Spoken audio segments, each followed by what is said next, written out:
Good evening, everybody, and welcome to another Tuesday night edition of everybody's favorite Rated M podcast. Yes, it is Gaming After Dark. I'm your host, Mr. Boom Boom Kaboom. It's Noof Nukem in the room. Yes, it's going to be an absolutely dynamite show tonight and back in fine form with a couple of incredible guests. But before we introduce our guests to you tonight, of course, you can probably already see them on the screen. Let's get over to our complete panel. It's good to have them all here, starting with Cerebral Paul. What is up, my brother? Oh, not much. Has anybody else ever noticed at the beginning of our intro music kind of sounds like porno?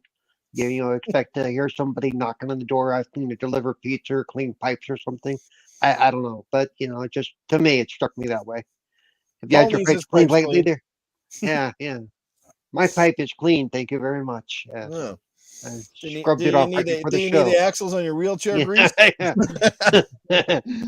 Nope. Keep those wheels a rolling, baby. Yeah. Alrighty.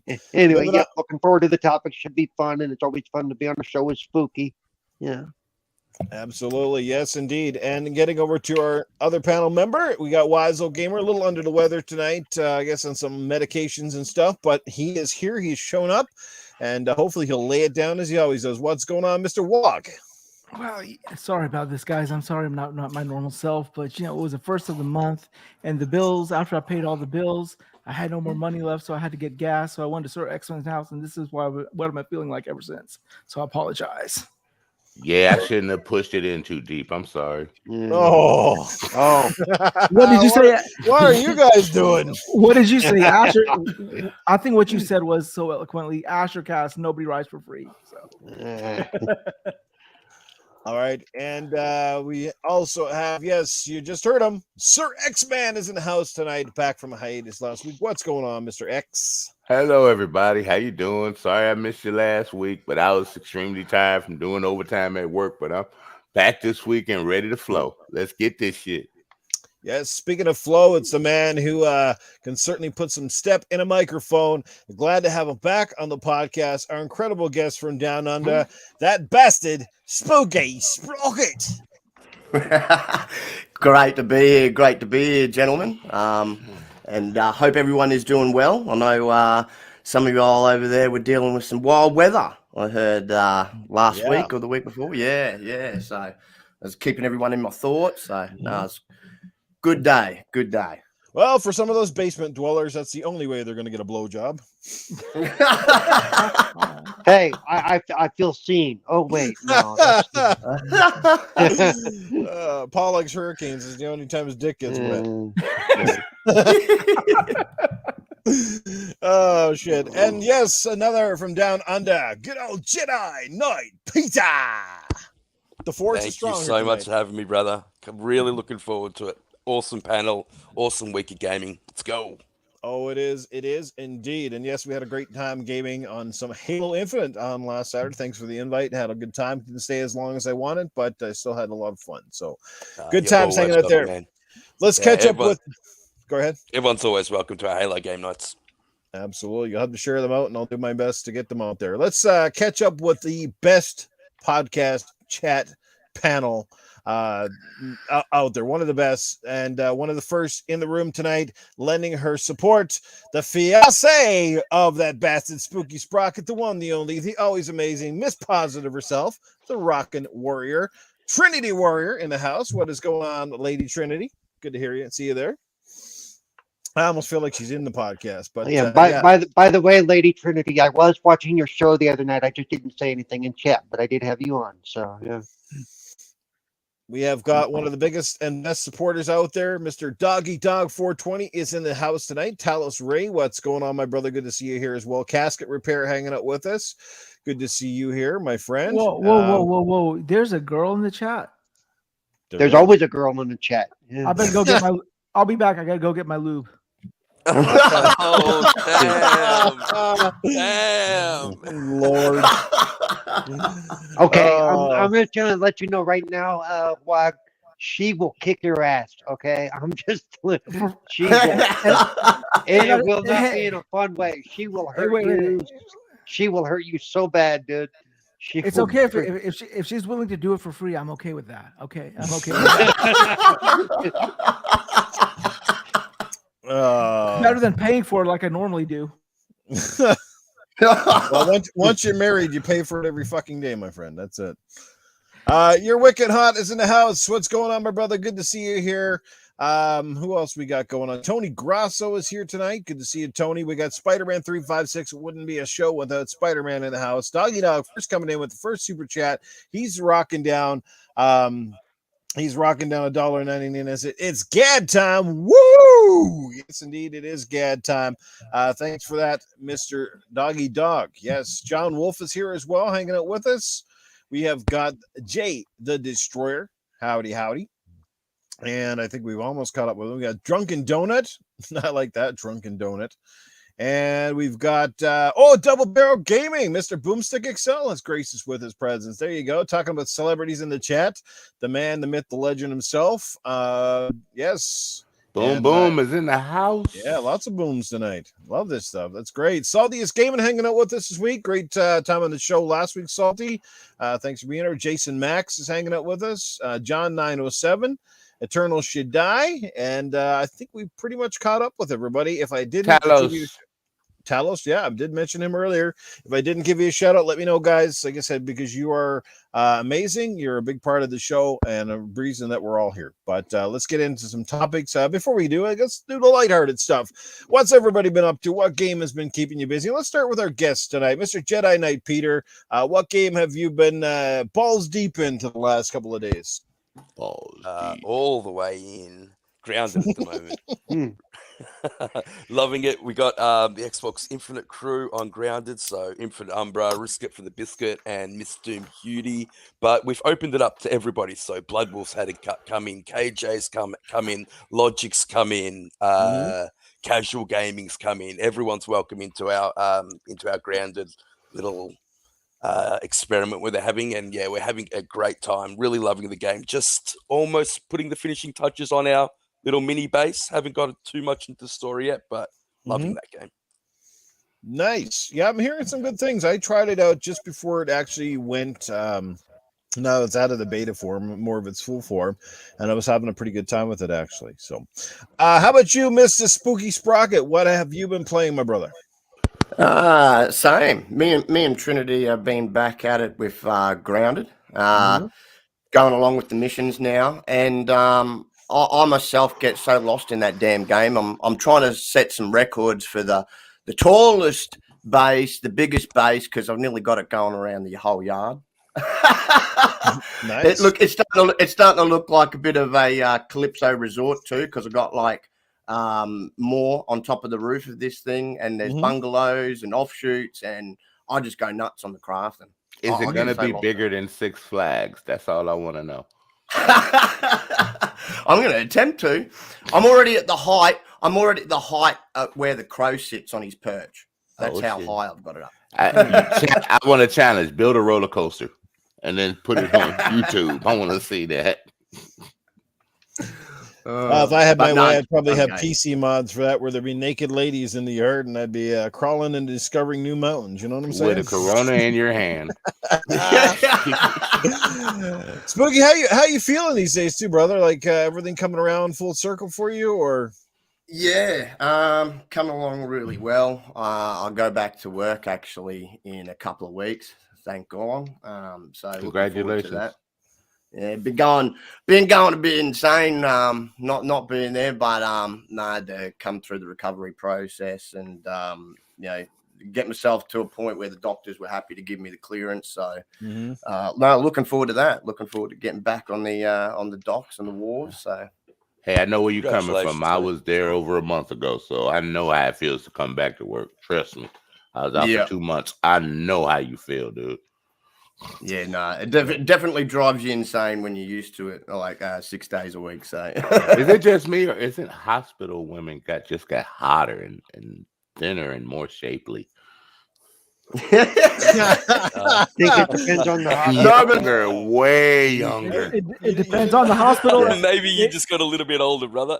It depends on it depends on the hospital and the No, it does. well. Yeah. No, Yeah, hot, it depends dude. I was freaking out over it. I'm like, you didn't look like this about 15 years ago. I mean, they look good, but they didn't look like this. most of the nurses at the hospital I was at, I dare say, just to look at from eye point of view, looked under 40. So they all looked under 40. Sir Nice. X, man, that's not the woman that looks that way. That's the morphine that's making it look that way. So No, I actually didn't need morphine when I was in there. He got the greasy glove treatment. He's pretty happy. No, they got new drugs now. They do. Oh shit.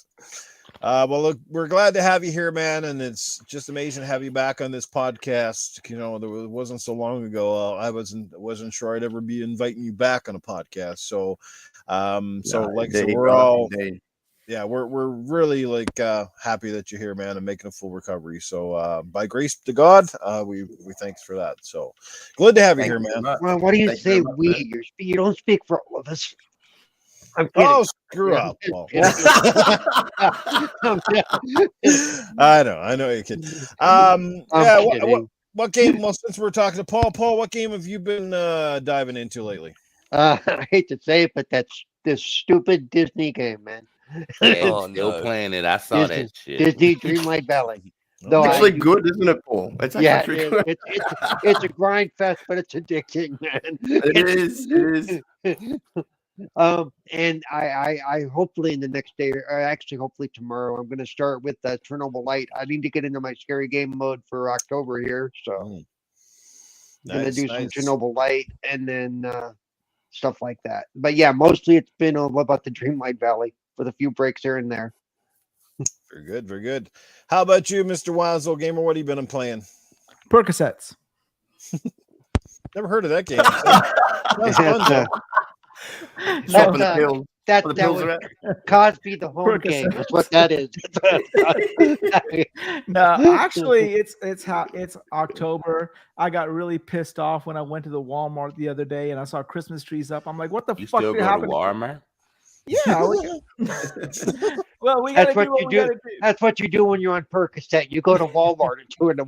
Yeah, I'm telling you, Walmart is real the best people place go to to Target. If you were having a bad self-esteem day, you just got to hang out in Walmart for an hour. I mean, I'm going there at 2 a.m. to buy my Percocets anyway. So I know why you're going there to see all the slutty women walking through Walmart at night. That's what you're doing.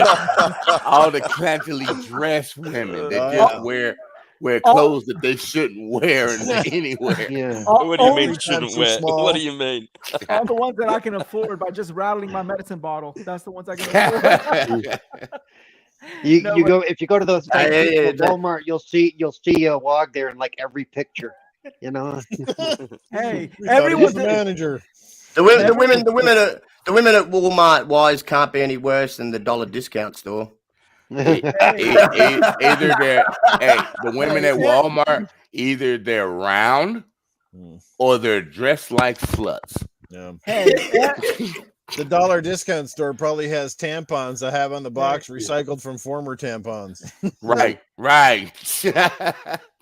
Hey, everyone's attractive enough as long as you make the room dark enough. That's all I got to say.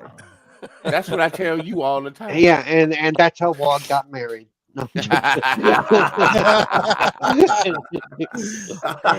one, Paul. Good one, Paul. Again, again, it's what Percocets brings together. No man can tear apart. That's what I got to say. That's right. And then when you wake up and see what you slept with last night, you need about 1,000 stiff drinks and say, "Get the fuck out the house, please." Not if she turns around and says, "Not if she turns around to you and says, bitch, I'm pregnant." Then you fucked up. And what game have you been playing? Well, realistically, what game have you been playing there, Wog? Well, I went and saw the Christmas trees, got pissed off, and I said, you know what? I'm going to do fucking Halloween right. So I started playing. I restarted another game of Resident Evil Village on the PS5. Nice. Actually. Oh, nice. So that's what I'm doing. Good I need to finish that game still because of the mapping. I get a little lost in that game. It drives me a little crazy. Go back here, and like, where the hell am I supposed to go? He only plays the game because the brunette with the big boobs. That's the only reason he replayed that game. Oh, no, Lady actually, yeah. But she hot though. I'll tell you this much though. I never thought this whole haptic shit was just like just just A gimmick. basically PR speak. But I got Resident Evil 8 on both the Xbox and the PS5, and I started playing it on PS5 because I got halfway through the Xbox one. But with the PS5 one, I'm actually enjoying it a little bit more. And I'm not trying to be a pony or anything like that, but it was pretty good. I enjoy it. Hey, It was- as long as you On enjoy it, single-player that's what games, gaming it's is worth all it, man. about, man. Yep. On multiplayer, I don't know, man. Like, it's a bit of a put off, but Wize- on single-player games, that haptic works really well, bro. Yeah. Wiseau Gamer just likes it when things vibrate in his hands. What can you tell? And he's Yeah. watching big boobs on the screen. And, I mean, come nothing's on. nothing's vibrating below my waist in years, so at least I hear something. I feel something, right? Oh, damn. That sucks for you. Sir, That's the problem. No, that's the exact problem. No one is sucking it for me. That's the problem. Oh my goodness. Why do I do this to myself? What have you been playing, Sir X-Men? Well, thanks to the magical Mr. Boomstick, I'm playing Proteus when I get a chance. Nice. That game, people need to play that game. It really is that good. I mean, it's like original playing. Doom. Though? Yeah, It is you on played Game it. Pass. It's Yeah, really yeah, that I good. played It's it, bro. preview, It is Doom, isn't it? Yep. Yeah, it's like Doom, but different. It's like in the old style, but with the newer physics, kind of. Right. And figure it. It's got puzzles in it, and I like that shit. But the shooting is fun. The guns are amazing in this game, dude. Nice. Man, you got to give it a try, people, and you get achievements, and it's just fun, and it's co-op actually too. Mm-hmm. So we So got Moonscars, which is Castlevania, and we got Proteus, which is Doom. Both on Game Pass. Both great games. pretty much, yeah, it is. I'm gonna buy that game when it comes out of preview. Nice. Yeah. Great That's selection, about it. everybody. Yeah, great stuff. I've been playing a little bit of everything lately. I've been jumping back into Shadow of the Tomb Raider over on the PlayStation 5. You still playing that thing over there? Oh, yeah, absolutely. Trying to get back into Cyberpunk 2077 over on the Xbox there. And just recently finished up the Mass Effect trilogy. That was good. Finally got to put all those games to bed. And yeah, so on and so forth. Did you finally start playing with Cerebral, Paul? Oh, dude. I'm not even touching Oh, that boy. Not touching it with a 10-foot pole. one. Nope. General Probably Spartan, like what's it going with a on, That's what brother? he 10-foot said. pole, but Mr. Bushido's in the house. What's happening, Bushido? General Spartan here as well. Good to see you. Invader Gaming is hanging out with us. Good to see you, Invader. Always a good time. Truth Serum's in the chat. Who else we miss here? Jason Max. Good to see you as well, guys. Fantastic crew again tonight. Gogol Poe. What is happening, brother?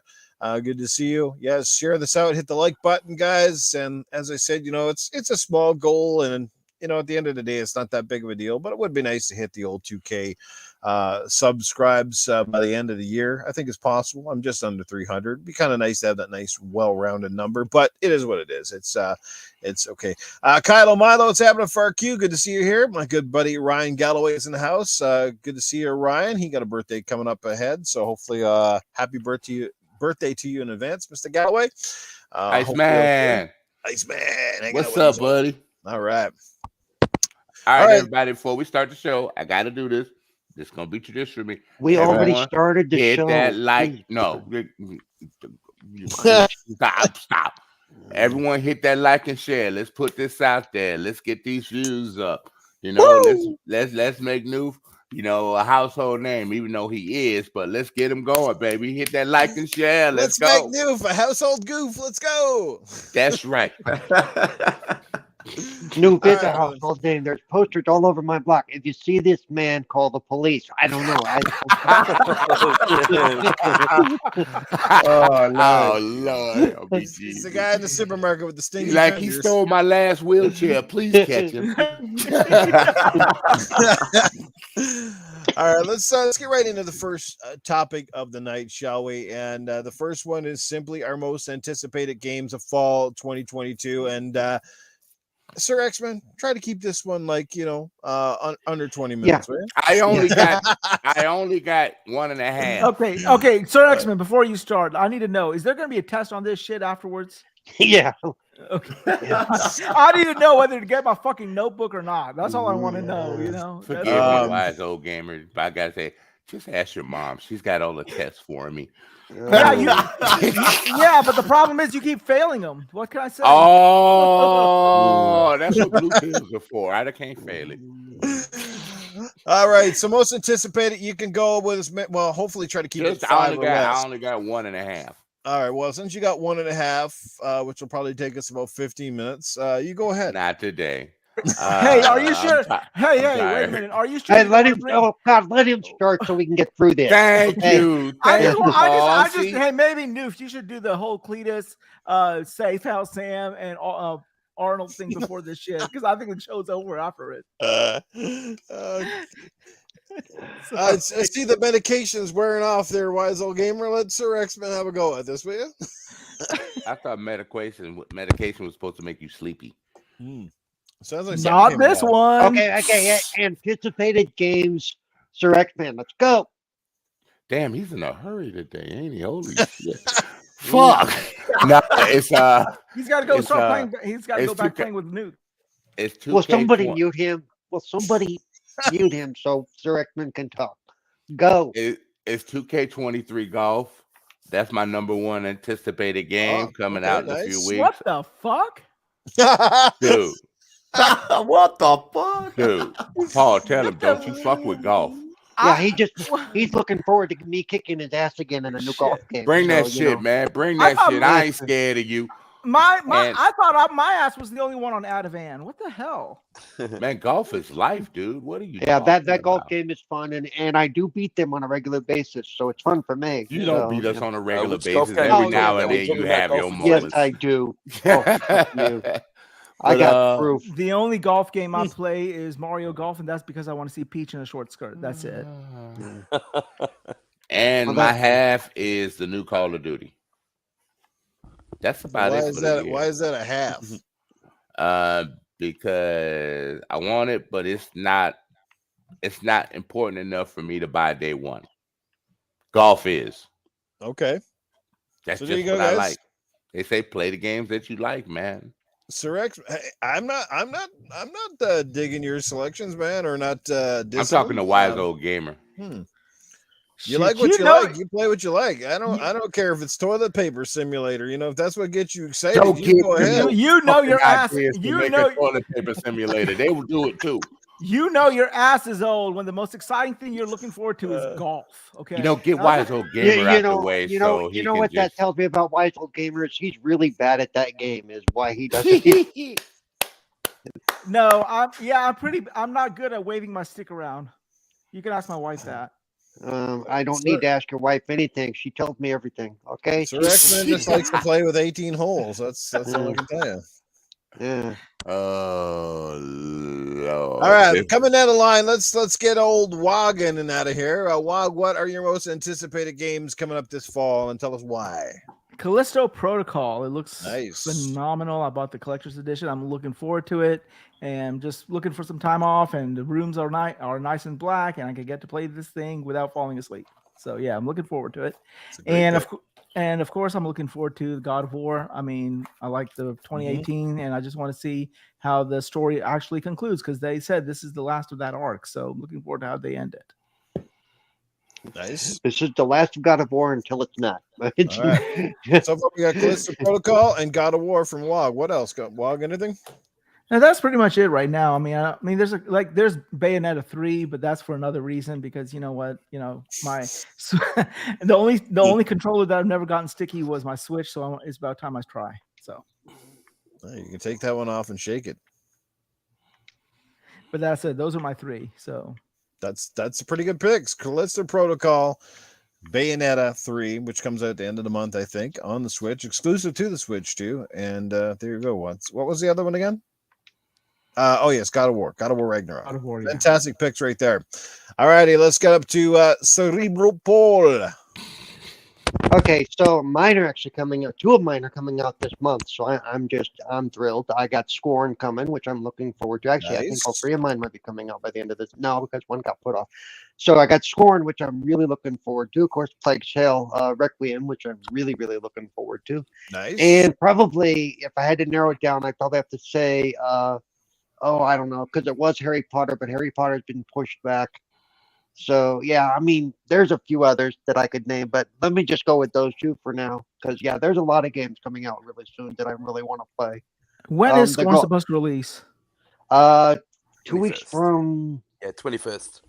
I believe it's Didn't 21st. they move up scoring though? No, yeah, Oh, Scorn 3 moved up to, days, like the 18th. 14th. Yeah, Yeah. Oh, next week, Yeah. huh? Roughly. Yes. So yeah, both games are like 4 days apart. One is on the 14th, one is on the 18th for Scorn and for Plague Tale. Scorn comes out first, I believe. I have 4 days to get through Scorn before I get to Plague Tale. So yeah, That's it. who needs sleep? Sleep is overrated. That's Yeah. it.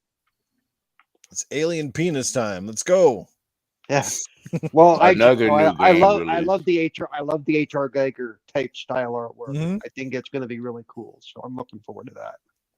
Shit, I Nice. just Put remember. golf in there, Paul. Well, because hurt. There's no to golf in be fair, Scorn. Wait to a be minute, fair, I'm a po boy, so I'm really, I'm looking forward to the Game Pass games. There are a lot of games I'm looking forward to in the next few months that I just can't afford. So Hey, I'll try to get you golf by the end of the month, my friend. oh well, I appreciate that. You're welcome. I forgot about Scorn coming out. That means I need to buy another bottle of lube. Shit. All right. There you go.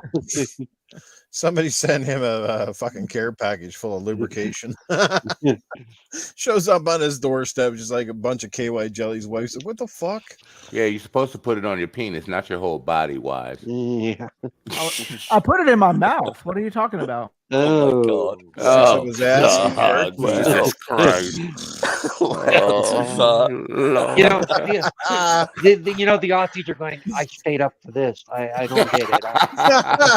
I think it's middle of the afternoon for these two guys. Oh, that's right. That's right. Maybe Hey, they're you know thinking what's sad?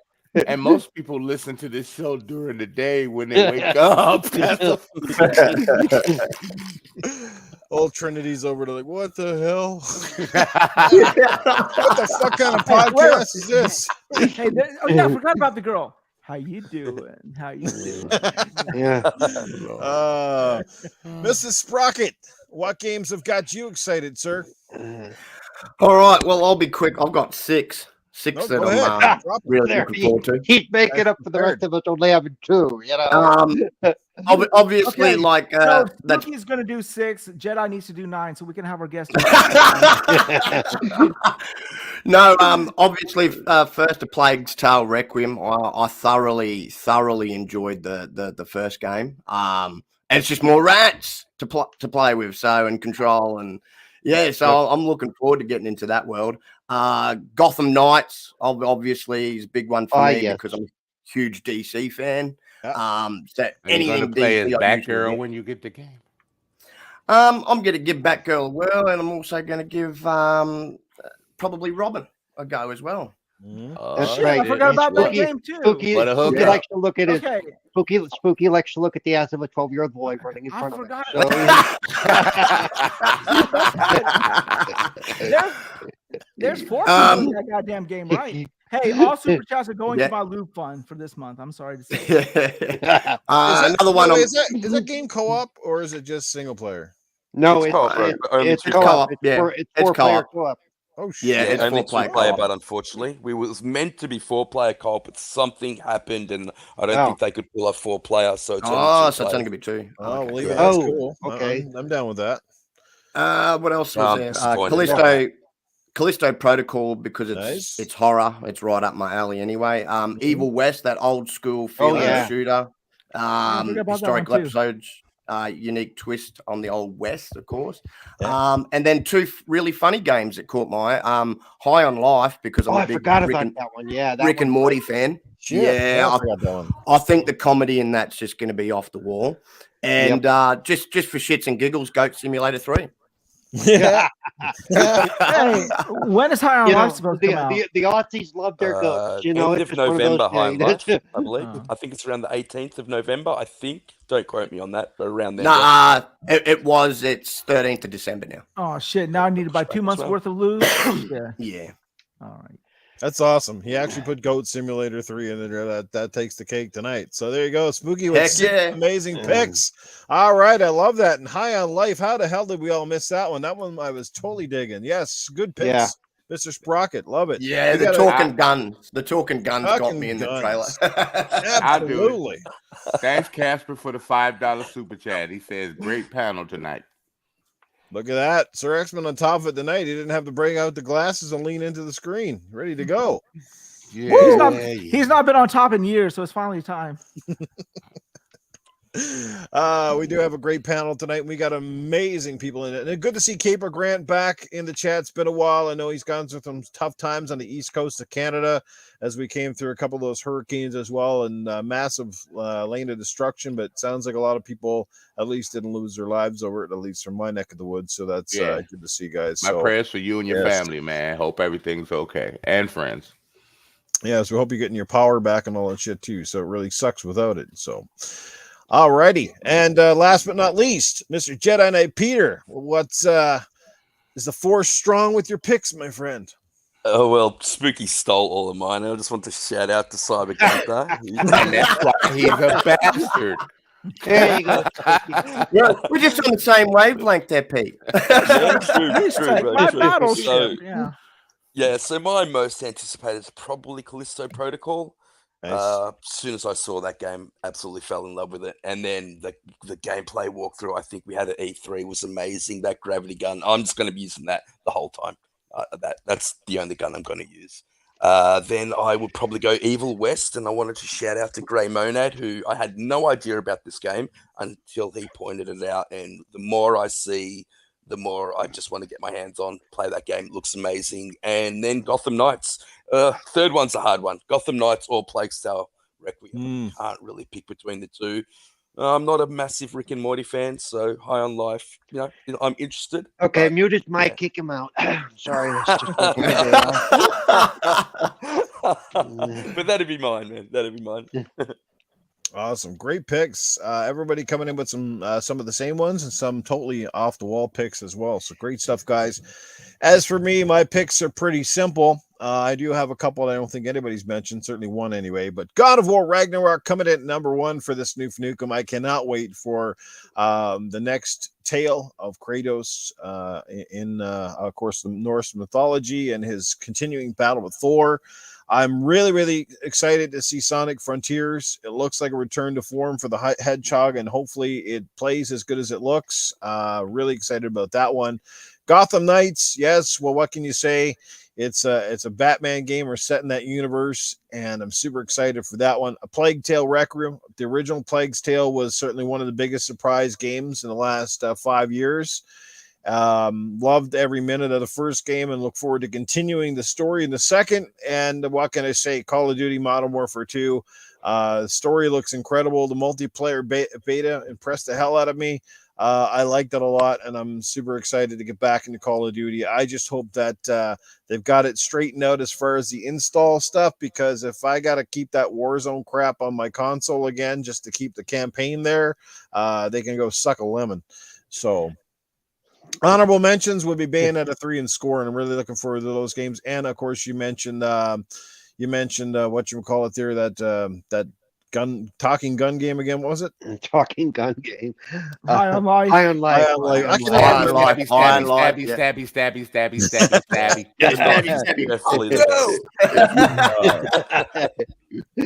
So yeah, that's my picks, plain and simple. Everybody had some great picks. Any game that was supposed to come out that anyone was really disappointed, when you heard that it was slipping. I guess the unanimous Starfield. Starfield, yeah. Warhammer for me. He was talking 2020. I'm going to be different. I'm going to say Hogwarts. Yeah, I've been waiting Hogwarts for was the that other one. game Hogwarts for a was while. the other one that was one of the ones I was going to mention, but realized they got pushed into next year. So yeah, Hogwarts. How about, I'll tell you one that I was looking forward to, and I'm really upset that it's not coming Your out. nuts in a grinder. No, they're already in a grinder. They're already been pulverized to dust. I have no use for them anymore. Anyway, so. Shit. But Stalker 2. Stalker 2. Yeah. Yeah. Well, everybody knows mine is Forza Motorsports, so I was looking forward to that this year. Oh yeah, that's one we all forget about, isn't it? But that was supposed to come out too, and that got pushed into next year. Yeah, it's been the year of delays. I was tearing up. But you know what? All that means, and I've said it before. All that means to me is next year is going to be a hell of a lot of fun. Okay. We're all going to be hella There's broke. almost That's what we're too going much to be to play next. ball, isn't there? No, Game we Pass, all baby. in Game our Pass. old age got to find some time to fucking play. Play these Yeah. games. Yeah, Hey, that's, I'm not worried about the money about it. I'm unemployed. I got all the time in the world, baby. Asshole. Redfall. My problem is I have all the time in the world with too many damn games. Okay. Yeah. It's- Yeah. Right, because Redfall got because delayed what too, happens didn't is it? I start a game, I Yeah, love the it game, did, it another did. game comes out, then I got to jump to that game, and it's like, yeah, I got to go back and finish the other game. It's like, oh man, this is too much. Yeah, Game Yes. Pass certainly did not do any favors for the backlogs. That's for sure. No. Just Well, added No, I Living- mean, hundreds of and them. like we talked about, look, we got Scorn and Plague Tale coming out 4 days apart. Yeah. Seriously, those And are if you 2 pre-ordered big Modern hitters. Warfare, the campaign as well comes out on the same day. Yep. Yep, I was gonna say the only reason I didn't name Modern Warfare is I'm waiting to find out about that single player campaign because that's what drives me to Call of Duty more than the multiplayer. Yeah, If me it's too, another man. 5-hour campaign and it's not that good, then I will probably hold off on buying. Yeah. But didn't Well, you I like thought the first Modern Warfare Paul? I thought campaign it was amazing, fantastic. though, wasn't it? Yep, I agree. The I mean, they're problem never was very long. They're never more than 10 hours tops. I mean, that's been a stalwart. I think the last one I actually bought when it shipped, it was 5.5 hours. I actually finished it the same night that I received it. I went, okay, this is a little too short, you know, because you all have played with me. I'm not a big multiplayer person because I can't do it. Right. So in order to me to warrant spending that kind of money on a game, I've got to get more than 4 hours of use out of it. That's why I miss Battlefield. What do you think about I know what we got to do for Paul. Like, We got to set up a private match on Call of Duty. It's going to be the Gulag showers with just shotguns. That's perfect for Paul. Okay? But on the real though, that's why I miss Battlefield campaign. Yeah, it's the same They reason were I haven't picked up Battlefield. always 20 hours or more Battlefield campaigns. They were long. What do you think about the Modern Warfare 2 raids, Paul? Would you pick up for something like that? PvE? I will probably end up picking it up anyway. And PvE, I will do more than PvP. Yes. Yeah, I agree. Yeah. That's why I actually like Halo Infinite's multiplayer side because some of it is PvE, and I just like the way it plays and all this stuff. They're gonna switch engines and stuff. I hope not because this engine has probably been the best engine as far as playability goes for me than any of the other stuff they've done. And Yeah. it runs at a pretty solid 120 frames as well. Yeah. It's really, really beautiful. Yep. Nice. But Well, most of you who played with me know that I only play multiplayer with people I know, and I've been playing a lot of Fortnite with friends. I suck at Fortnite. I'm lucky if I get 3 or 4 kills. But they have the big team rumble or whatever it's called, where you die and respawn instead of just die and wait. Right. And that's fun for me, and I have fun with my friends. But yeah, I cannot do it as a going in playing with myself with a bunch of randoms or playing. You know what I'm saying? Fair enough. So that's why I'm gonna wait and see what the final verdict is on the single player. So, okay, I'm done now. Let's catch up with the chat real quick because we got some familiar faces in here. Let's give them a shout out. Cyber Gunter is in the house. What is happening? Our good brother Chase Jones is here. Mr. Iceman LMH hanging out with us as well. We have got Mr. Bushido here. Good to see you as well. John 907 still hanging out with us. Doggy Dog 420 lingering in the background. Splendiferous is here as well. Great crew again tonight, guys. Thank you so much for your support. Again, share this out, hit the like button, all that good stuff, and let's keep this show rolling. It is. Let me say real quick. I saw the one of my favorite ones that I always read it wrong. It's backlog bastards. I always read it as backdoor bastards, which is that just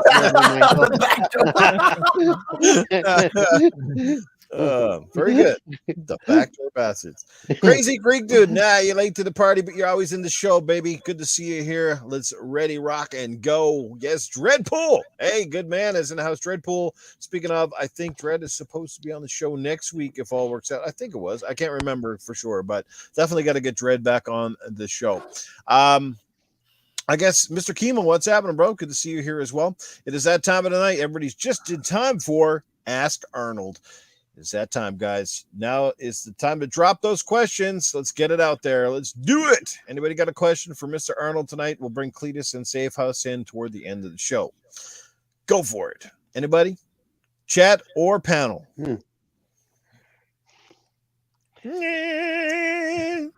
Hey Arnold, how you gonna slide that KY into the wise old gamer?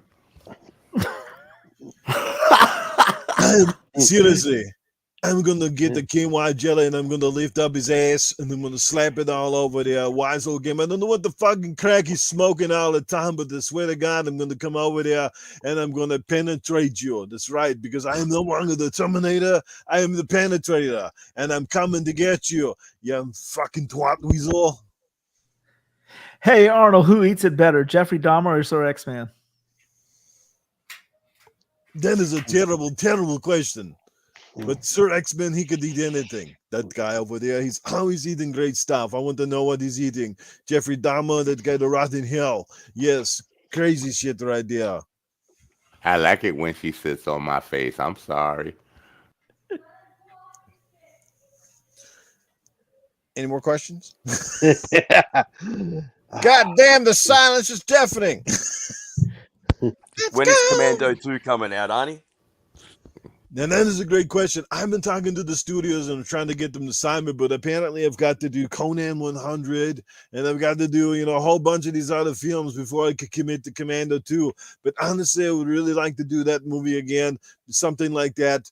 Honestly, and that'd be really, really cool, because I want to go out there and I want to carry a log down the hill. Next time, though, what I'm going to do is in the sequel is I will get the Melissa Alano. She's now bigger and she got big tits. I was going to say Alyssa has to be in it again. And if you're going to do Conan, then you have to bring Red Sonja back in, man. I mean, I got the perfect movie.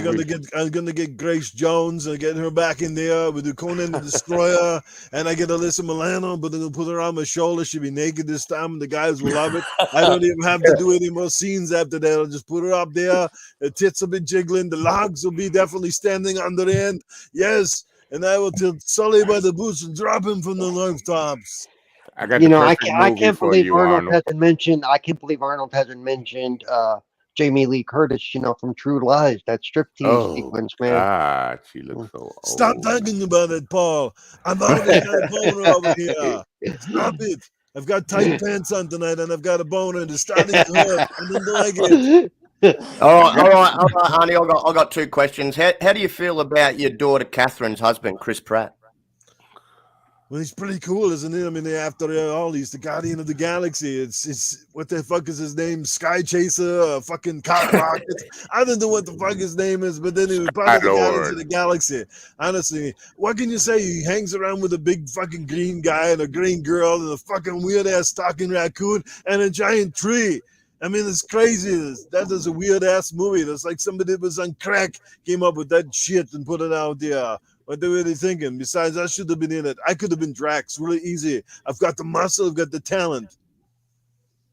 But Chris Pratt is pretty cool. All right. Second question, Arnie. Back in your heyday when you were doing your your bodybuilding and that, and you were toned everywhere. Every part of you was toned. Did you think you had a better ass than a woman with butt implants? I had an amazing Spooky Sprocket. I had an amazing ass. Honestly, I wish I could go back in this time and I would let you touch it. You would tell me, you've got the gray ass, Mr. Schwarzenegger. It's very hard. It's rock solid. There's no dimples. There's no moles. You've got this rock solid ass. You could basically flatten dimes in there. That's what I could do. I had an incredible ass. There's no girl's ass could have touched my ass back in the day. I had the best ass. I had the best biceps and the quads. I had it all. That's right. That's what I did back in the day. It was fantastic. But there's nothing beats either a nice strawberry ass and a nice tight young girl, or sometimes even a hairy ass and a good donkey. Oh no! Back then in the 70s, these girls in the 70s they didn't have any ass, dude. Yeah, your ass was that toned back in the day, Arnie. You could have flipped pancakes with that shit. Here's one from I saw one in the chat somewhere. Well, there's one from Splendiferous. Hey Arnold, would you let Paul watch you shower? I would let Paul come in and watch me in the shower because he'd be so jealous. Honest to God, I'd be like, Paul, look at me. I'm hung like a horse. You're hung like Yeah, you're hung You're like a horse, but you got 2 split T's for nuts from doing all the steroids, you little freak. you're I hung got like one from Axel. I would look at you and be like, you're hung like a Michelin tire. Shit, that hurts. Axel got one. It said, "Hey Arnold, That's what I'm what?" gonna give you for Christmas, Paul. Honestly, because I want to make you happy. So instead, I'm gonna take off those fucking wheelchair tires and I'm gonna give you a set of good years. Shit, I need more pain medication for this shit. I'm sorry. Axel said, "Hey Arnold, what are your 3 most anticipated lays in 2022?" Oh dear Lord. Is he talking about No. Vegas? Is he talking about potato chips? No, I think he's talking about booty. Booty. He's talking about booty. Well, I would really like to get with that one that's just starred in the movie Blonde. What's her name? She was in the James Bond movie. She's really, really hot. Anna de Armas. Oh my God. That woman makes my balls sweat. I want to get with her. She's credible. Honestly, Jennifer Aniston, I don't think I've ever did a movie with her, but I would love to be with her because, honest to God, my whole body's getting saggy, but she's like in the 50s now and her still rock solid tits. I love it. It's great. I don't know who else will be the next one. Honestly, Barbara Eden, she's still hot. Barbara Eden. Now, I'd like to, honestly, I would like to get with the old Wonder Woman. What the fuck was her name? From way Linda back Carter. in the day. Oh my God, Gal Linda Gadot. Carter.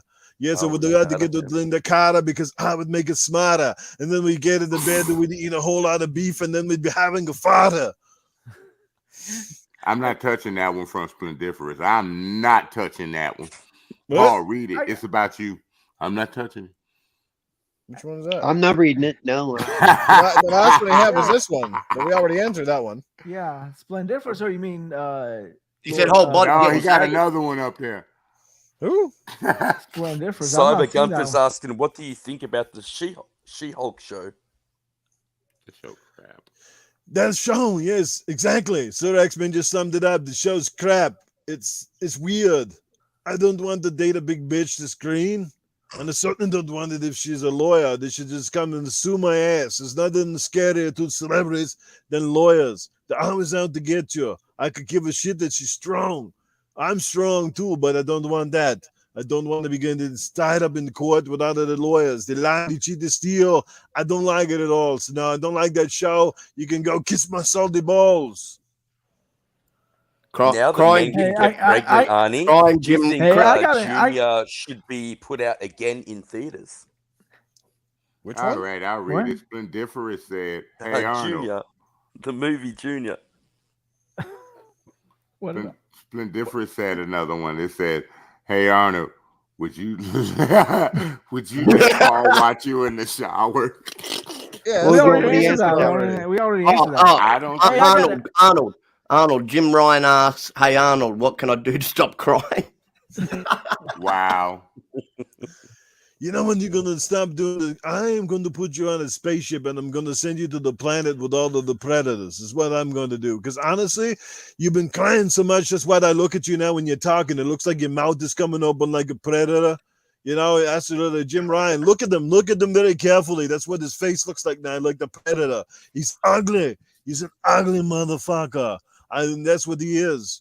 Yes, and he's out there crying and boning and bitching because PlayStation, it's not gonna have a Call of Duty, and they don't even care about the game. It's not even about the game. It's all about the marketing rights. They want the marketing rights to put all the posters and billboards and all the advertise their crazy exclusives on the big old fat white box. That's what they're doing.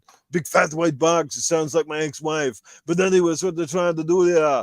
No, I will shut your pie hole, you dirty old crusty fucker. Hey Arnold, I got a question. Who would you like to make an exclusive game for, PlayStation or Xbox? I would always make exclusive Xbox. Xbox rocks. It's how it goes. It's the best. Why did we even have this conversation? only dumbasses only own the PlayStation. You got to have at least 2 of them. Come on now. In saying that now, Arnold, do you think they made a mistake back in the day by using The Rock instead of you? For what? What did he use The Rock for? To introduce the Xbox. Oh, absolutely. What were they thinking? They don't need The Rock. They should have always had the original. The fucking I am the Terminator. I should have been come out. I could have come out on the stage with my shotgun and my sunglasses. And then I'm here for the Xbox. Well, you were a governor at the time, Arnold. You were a That's governor okay. I at the could have made time. exceptions to the rule. I could have come out there and did it. That would have been conflict of interest. You would have got sued. I got a question.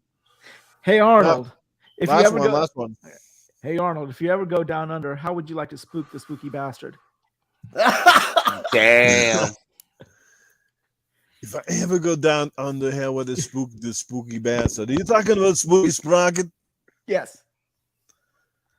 That's a great question. Honestly, I will tell you how I'm going to spook him out. I'm going to force him into the three-way. It's going to be me, him, and Crocodile Dundee. That's how we're going to do it. Wow. Paul Hogan's like 80 now. That's kind of scary. Exactly.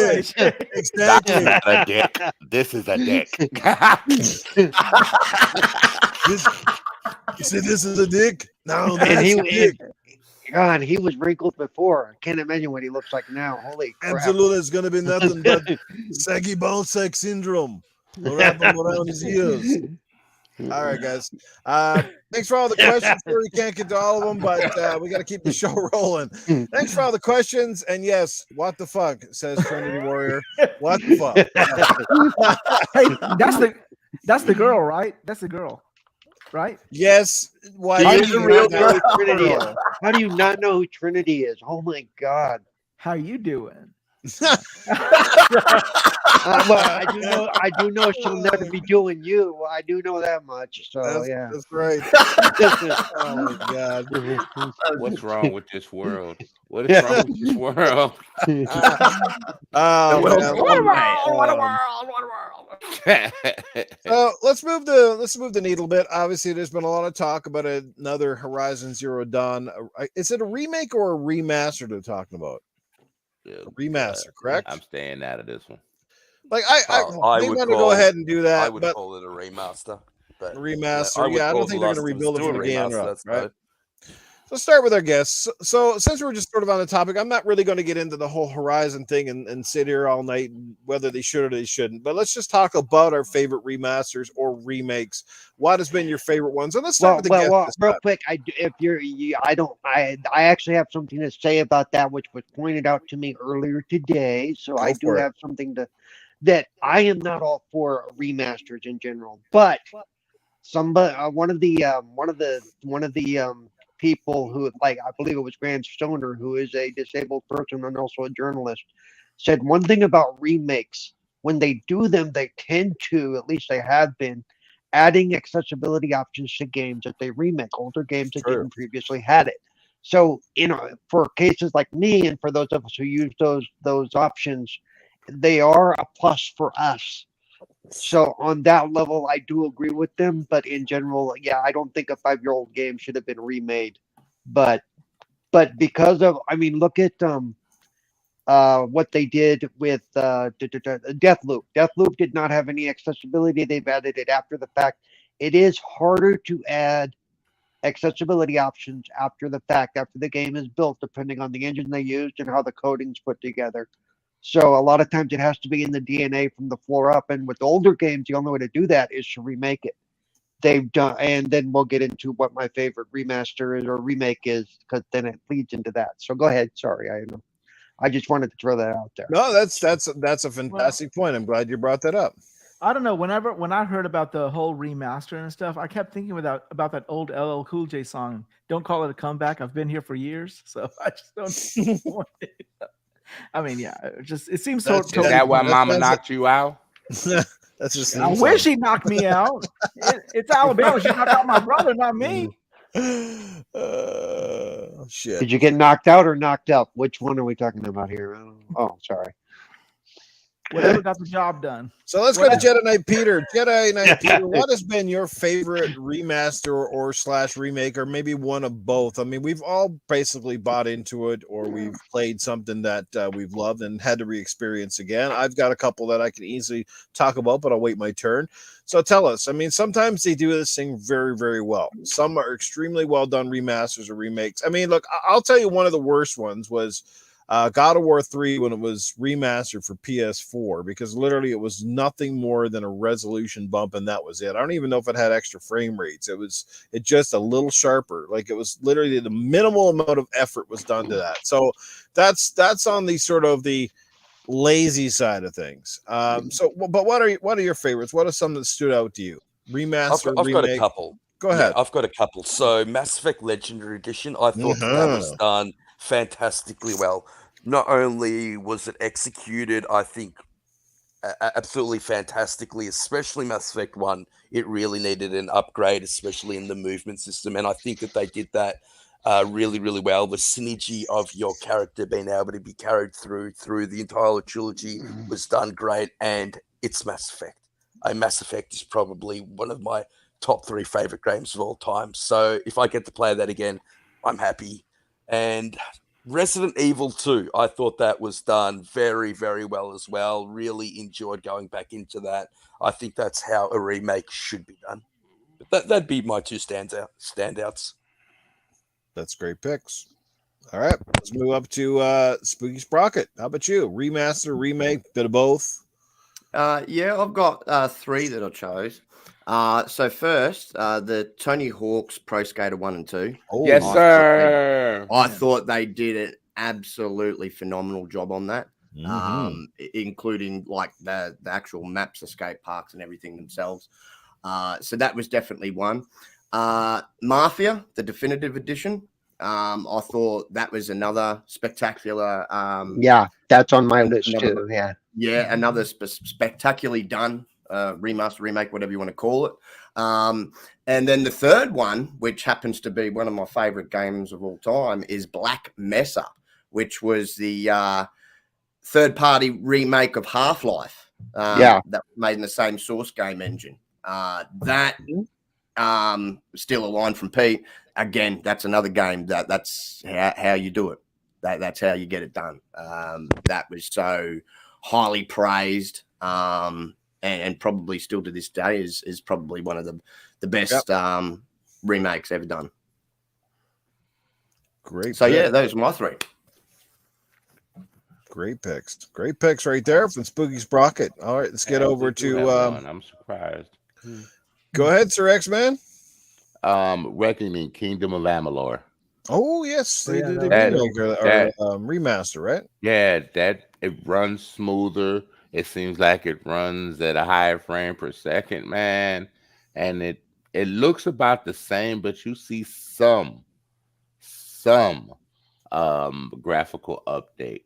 But it's incredible, dude. When I get into it, and I see myself playing it every time. When I get into it, it's like 6 hours later, I'm like, take your ass to bed. But yeah, it's that good. People should check it out, man, if they never played the original. And Tony Hawk Pro Skater, I agree with him 100%. Love it. That's it. I got to give it to you guys on the Tony Hawk one, because that was also a game that was made that wasn't like 2 or 3 years ago. That was a game that was made on completely archaic hardware. That was what the original came out on the PS1 era, PS1, Dreamcast, and the original Xbox. See, something like that you can totally get behind, right? And it totally looked and had new updated controls, but yet still felt familiar. And you could change the controls, and you could change the controls too.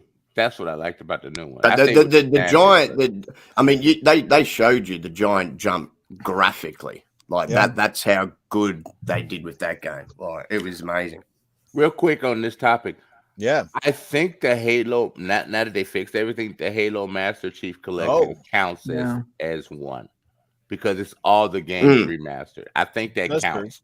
That's a great pick, actually. Yeah, and they actually overhauled the entire graphics on Halo 2. And they did. They fixed everything this year, and that that stays loaded on my computer and my Xbox. It's great. Tony Grosso got a good one in the chat. That was well Oh, done as well. The Link's Awakening on Switch. Yep. Mm. Great.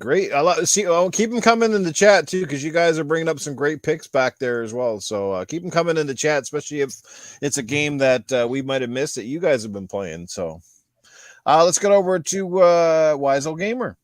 Well, actually, Tony Grosso stole my thing. I was going to say Link's Awakening, and I also wanted to say Final Fantasy VII. I know it's controversial. It was a hit or miss for some people, but the Final Fantasy VII remake was just phenomenal. Just to see those characters with the graphical fidelity that they were in. You have the same story, but not exactly the same. I thought they knocked it out of the park. Now all that other crap that they're doing, we'll just leave that as a wait and see. But stood by its own merits that just one game, Final Fantasy VII remake was phenomenal for me. So I thought you liked the remake of Barbie's Playhouse from the 360. That's what I thought. Yeah, but after I got rash a couple of times, then I had to sort of, I associated that with pain, so it stopped. Oh Lord.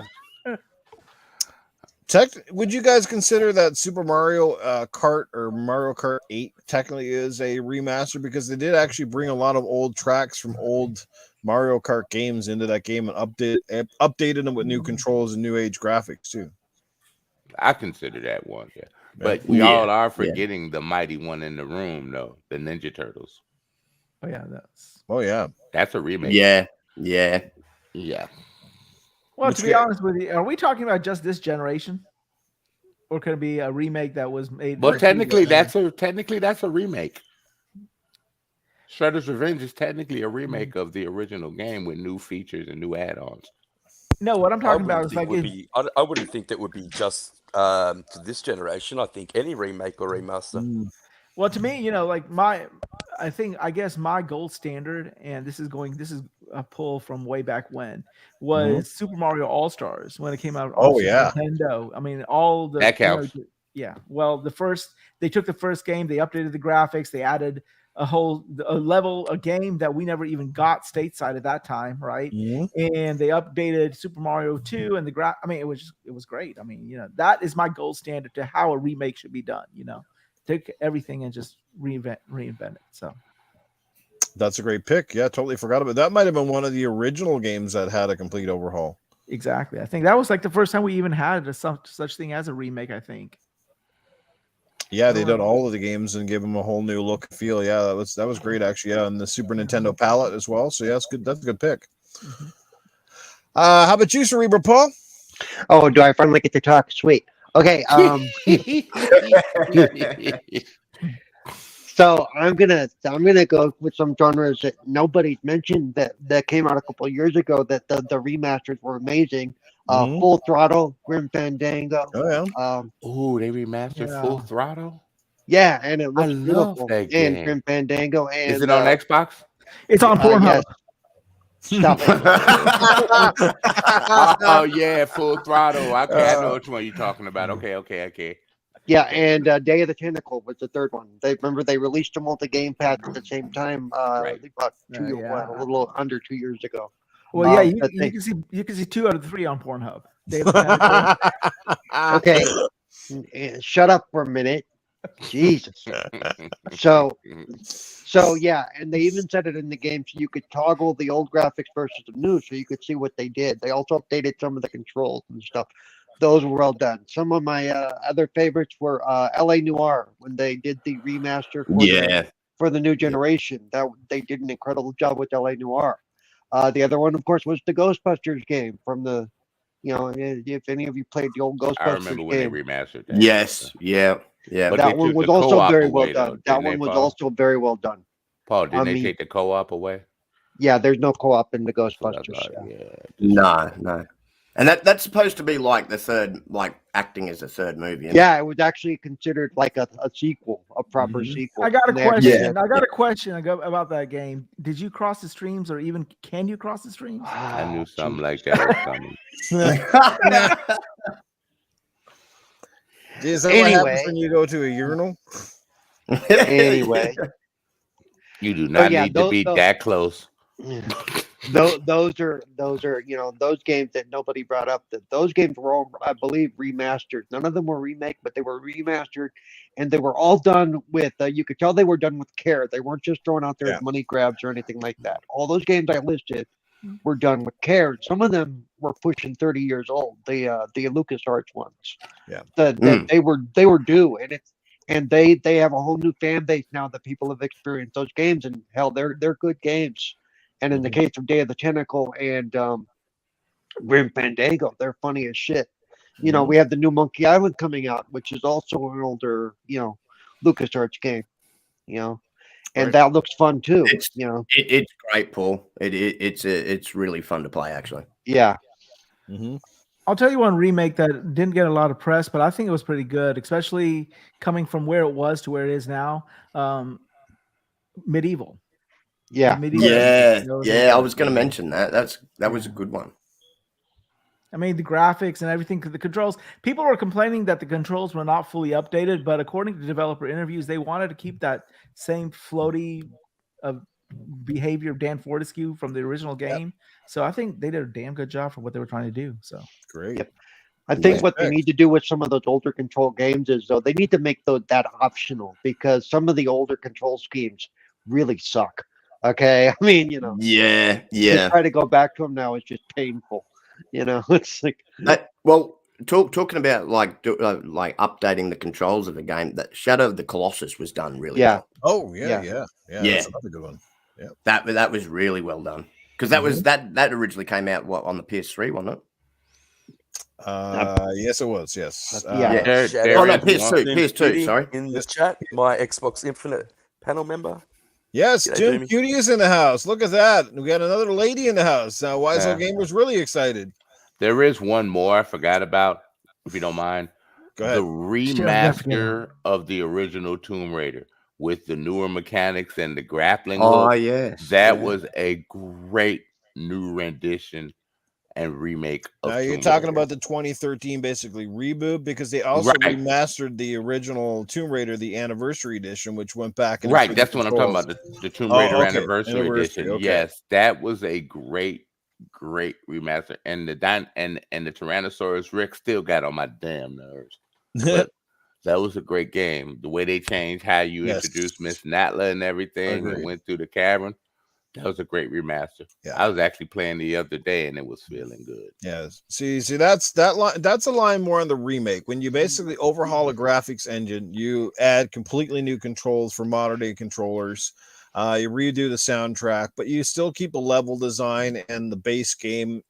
Basically add a grappling hook. Yeah, you add a few things to it, and you also, like I said, keep it true to its source material. That's great remakes, right? Iceman in the chat had one earlier with Resident Evil 2 and obviously 3. I mean, how they took an old game with arcade controls, kept the level design virtually the same, but updated it with all new graphics and modern day stuff, the feel, and it turned out to be one of the best games that year. It was the same old game, but yet a remake, and people loved it and ate it up. And then we saw now Resident Evil 3 got done, and then Resident Evil 4 is getting a remake already. So like I said, that's, I think, it's paying homage to the old fans, but it's also using technology with a new engine. Well, there's also one more that everyone has sort of not mentioned. The Ratchet and Clank remake for the PS4. Yeah, that was good. That thing was I love Ratchet and Clank. Yeah. One that was another one that I just off the top of my head, because I love the series back in the day. The Command and Conquer Remastered collection. Oh, that was so well done. It really was. Like the attention to detail and the amount of care that was put into that. The crisp new visuals, sprite animations, UI elements. It was fantastic. What made it really cool for me was they were able to use the original live action assets. Yes. So you had both the callback, and those of us who played it originally going, hey, this is the actual, and you also had the updated graphics for the actual gameplay. So yeah, it hit on two marks that way. The fact that they were able to do that. Yeah. And hopefully, I haven't played it yet or checked it out, but I know that they're bringing back the old Blade Runner game. I don't know if you played that one as well. On PC. And remember, So- some of the opening footage of that one was just absolutely jaw dropping at the time. Mm. It was Oh, just I don't want we're to in go the too movie. negative, but what do you think the time frame is before you should do a remaster? I mean, obviously, I'm pointing it towards Horizon Zero Dawn, which is a 5-year-old game, and I still say think holds 20 up today. Would- I say 20 to 15 years. Yeah, I was I'm going to being say honest. At definitely least over. 10. At least I was going to 10. say, Yeah, least, yeah, 10 is about my early Yeah, bumper. well, 10. basically 10 and one, above. maybe one generation removed. You would say, like, so if you're Yeah. doing a PS5, something for the PS3. Well, 10 is usually about a generation and a half, give or take. Right. You know, a little Well, more. especially now we're in a day of where we have back compatibility. So as long as the Yeah. games are available, which essentially are, and the games run like today's games run a lot better than they did during the PlayStation 2, Sega Saturn, and Yeah, Nintendo 64. Like that whole generation of games right there could almost be remastered. If you look at half the Nintendo 64 collection, they should almost be remade and redone because there's a lot of look at that was Shadows of the Empire, right? The Yeah. that Yep. game I was came just out going to with say Ash most of the Star Wars games really should be remade and brought Right? up because So there's always an audience for Star Wars, and some of them, even if you try to play the older games on the newer consoles, they look like shit because they don't. They really Well, aren't I have a new. CRT, so Yeah. I mean, Well, I was I going to can watch say, this so stuff in its original like state. Why right does it now, not surprise me your ass has a CRT? right He now, only- I'd say he- anything he from only like still has it PS3, because- 360 backwards. Yeah, Cock he only roasting still has Tubby? the CRT because Yeah. it's too heavy to move by himself. Yeah, You the know, damn it's like- thing. That thing's heavier than my 70-inch TV, dude. I'm like, God damn. I mean, I still have my Are you- 360, and I'm playing games on my 360. You know what? They still Yeah. stand up to even today. Like a lot of them still Yeah, look they good do. and play good. Sure, they're not 60 frames, they're not 4K, but a lot of those games, it's not like you turn it on and go, "Oh God, that's just nasty," or the play control was nasty. No, Well, most Well, of Microsoft the ones- upgrades that's some most of of the those ones games. that I have Boost is trouble with for, them and that's visually. what Auto HDR Yeah. is for as Yeah. well. Both those have been amazing things that Xbox has And brought forward. that's and why very consumer friendly. That's Yeah, smart I delivery. think it's a bit. I think it's a bit redundant and silly to remake or remaster something from PS4 and Xbox One gen, like right now. Right now, yes. Well, I Yeah. want to apologize to everyone in the panel and the chat. It's my fault they're remaking Horizon Zero Dawn because my stupid ass bought the Last of Us remake and actually paid $90 for the Firefly edition. So Oh, yeah, you're one of those people. yeah, I'm one of those people. Okay. I was going to point out that the one set of games that do, I think, or it isn't 360, but the OG Xbox stuff, some of that stuff, when you go to play it on a modern console, it just doesn't look right. It doesn't because it doesn't upscale correctly. It looks like shit, and it doesn't even look as good as it did in when I originally played it because the machine doesn't know what to do with that crap, So those some of those bigger games should be redone. Well, I got my Xbox 360 and I got a HDMI switch, and believe it or not, my some of the games that I played look really good still to this day, especially On the Marvel 360, versus yes, but the Capcom 2. OG Xbox stuff, some of it No, does not age no. well. I OG have to Xbox get stuff Does does not age well. it I look had to good modify before? so many wires to do my OG Hey, does it Xbox look good game. before you take your medication or after? Wait a minute, who's the one on medication today? Remember this.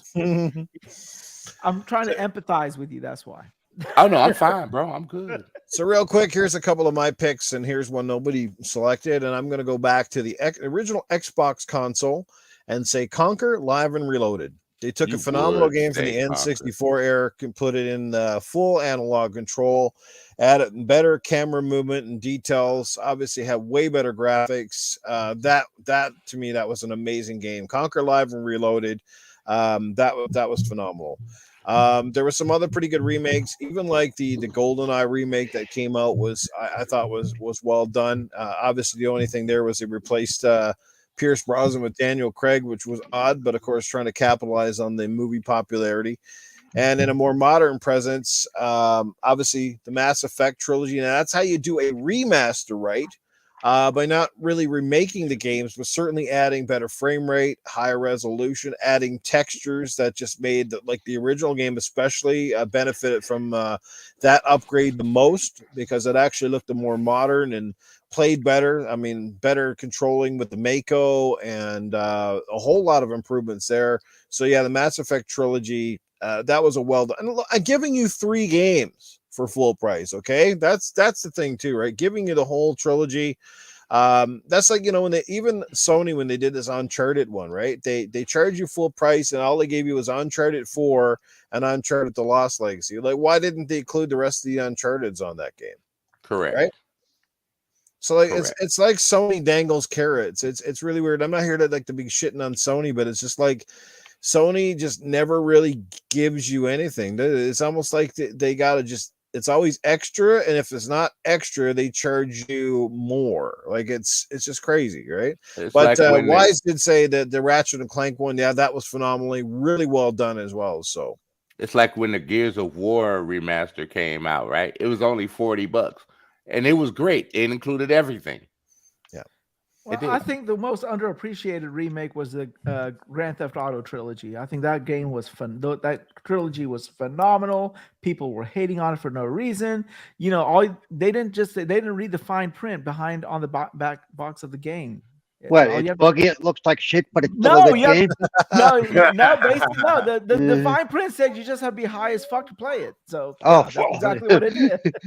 Hold it. I never thought I'd give it to Rockstar, but here's an example of a good way to get your people, to rebuy a remaster of your game. $10 for the online, but $20 for everything else. With I guess revamped graphics and whatever they gave you and stuff like that. That was a great deal for a remaster of a game that you had out forever, and everybody bought into it. That was how you do a remaster.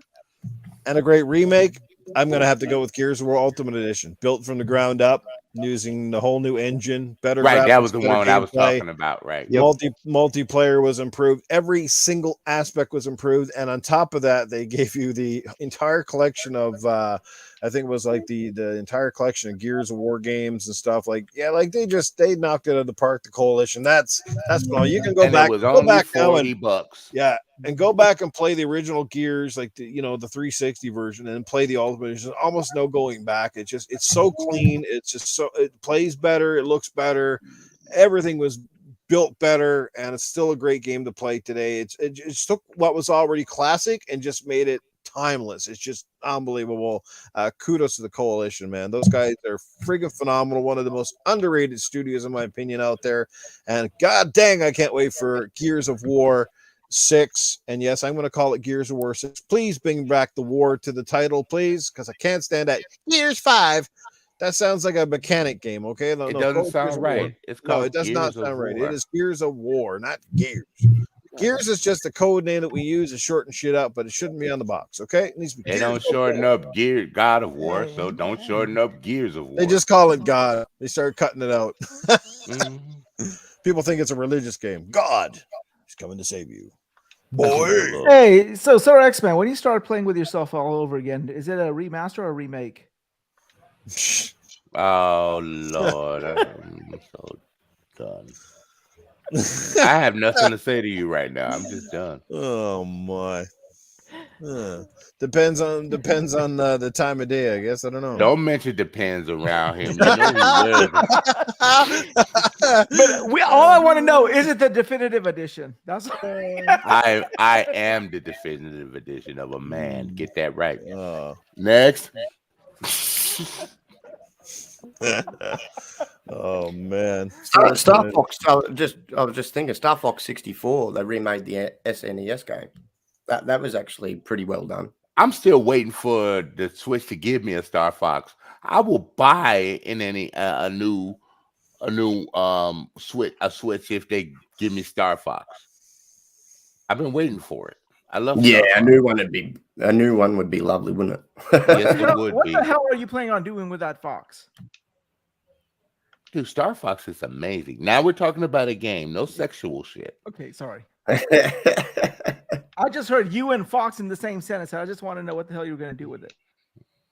I'm gonna fly around and do we have a shoot super shit. chat coming in? It looks like we do. Thanks to yes, we do have a super chat, and it flew right by. I apologize, Ron TJ. Let's get to it right now, shall we? Sir, Mr. Spider-Man brought it up. Here we go. Ron TJ drops $2 in the super chat. Sony is getting desperate and greedy. Yes, correct. I've been telling y'all. I've been saying it on other shows and nobody believes me. Sony is on business welfare. Seriously. But like, look, people bought that game. What do you want them to do? I mean, look, it was Enough people didn't buy that game. Do you know the sale numbers through? I know that the Firefly edition sold out. I don't know how many of that they made, but you know, the Firefly edition is no longer available. It's just a standard Last of Us 2 remake. So, I mean, I don't know the numbers, but even if they sold like whatever million or 1 million or 2 million or whatever, it's a quick turnaround and probably didn't cost them that much. So the remake, for example, you have over 100 and what 16, 20, 30 million people, and all you sold was 1 million. I know they sold more than 1 million. I don't know what the sell through was for them on that, but they probably sold more than 1 million. But you what I'm saying about the amount of people that you have, man. Come on. But at the end of the day, it's profit. If they're making profit even with the meager amount that they sold, why stop? Yeah, if that's the way you want to see it. No, I mean, no. Listen, I'm not defending them, and nor do I agree with the fact that they're making a 5-year-old game. But I'm saying, from a business standpoint, if they're making profit on it, who the fuck cares? You know what I'm saying? Mm-hmm. Yeah, so, but if you don't get back what you put into it, it'll be considered a loss. No, but that's what I'm saying. If they, it depends on how much. We don't know how much they're putting into it. That's what he's saying. You know. Right. Yeah. They're making a profit. They're just working. In reality, they're working off what their player base / consumers are telling them. You know what I mean? Like when they did, you think back all the way back when they did up the price of their first party to $70. There wasn't a peep, not a peep said from nobody. So as far as Sony could tell, okay, that the consumer's fine to pay $70. All right, no worries. No, there wasn't a big uproar. There was nothing. You know, so they increased the console $50 and nobody cared. Nobody cared. No, exactly. Well said, Spooky. Well said, mate. You know, so if they're not saying anything, like, and they're not hearing anything from their consumers, like no complaints or anything. So as far as they don't complain. No, so all their decisions are fine. You know, as far as it looks to them. You know, they're accepting. We all know the only talking that makes a world of difference in this video game community that we embrace is speak with your wallet. Unfortunately, like I said, there's a lot of us who are smart enough to know the difference, but we're not the majority. It's the same reason, like I said, with Nintendo too. Like they keep getting away with doing the bare minimum, getting maximum results because they have a large fan base that, for one, is just more on the casual side of things and doesn't know any better. And they got just buy up everything they make. Accept. You know, if you look at even the Mario collection that came out, we're talking about remakes and stuff, right? I mean, yes, I get the fact that they put 3 great games on one cartridge or whatever, and that's phenomenal. But they didn't even do anything with that. They didn't do anything to those 3 games other than just basically put them on it. Well, I guess the resolution was improved a little bit, obviously, from the original like N64, Super Mario 64. But outside of that, there was no textures, there was nothing else done. It was just the original game with a little better resolution. You know what I'm saying? But then they sell boatloads of stuff, boatloads of games. Exactly. And nobody says anything. It's just like, yeah, I mean, you know, same it's old Nintendo. Game. They're above the law. They're above the law. At the end of the day, their only responsibility is to their investors. They could care less about me and you, as long as, you know, we are a means to an end, giving them money, or whoever's giving them money. As long as they're making their investors happy, that's all they care about. So, and that's not for all 3, not just Microsoft. It's not that exactly. But, you know, we want to see the industry drive innovation. We want to see new ideas and stuff. And I feel like the well is running dry. This is why they're doing it. It's cash grabs. And because game development is so long these days, I think that's a big reason we see even more remasters, because they know that they can basically dip into a property that's well known. Horizon Zero Dawn being one of them. You know, very fantastic game. It was very popular. It's regarded as one of Sony's better games in the last 6 or 7 years. and they know people will buy it, especially based on seems like the great sell through of the Last of Us Part 1. People seem to be buying that, even though it's full price and has no extra content. So, you're sending them that message that this is cool and this is okay, and they're only going to get worse. We're only going to see more of this and not less.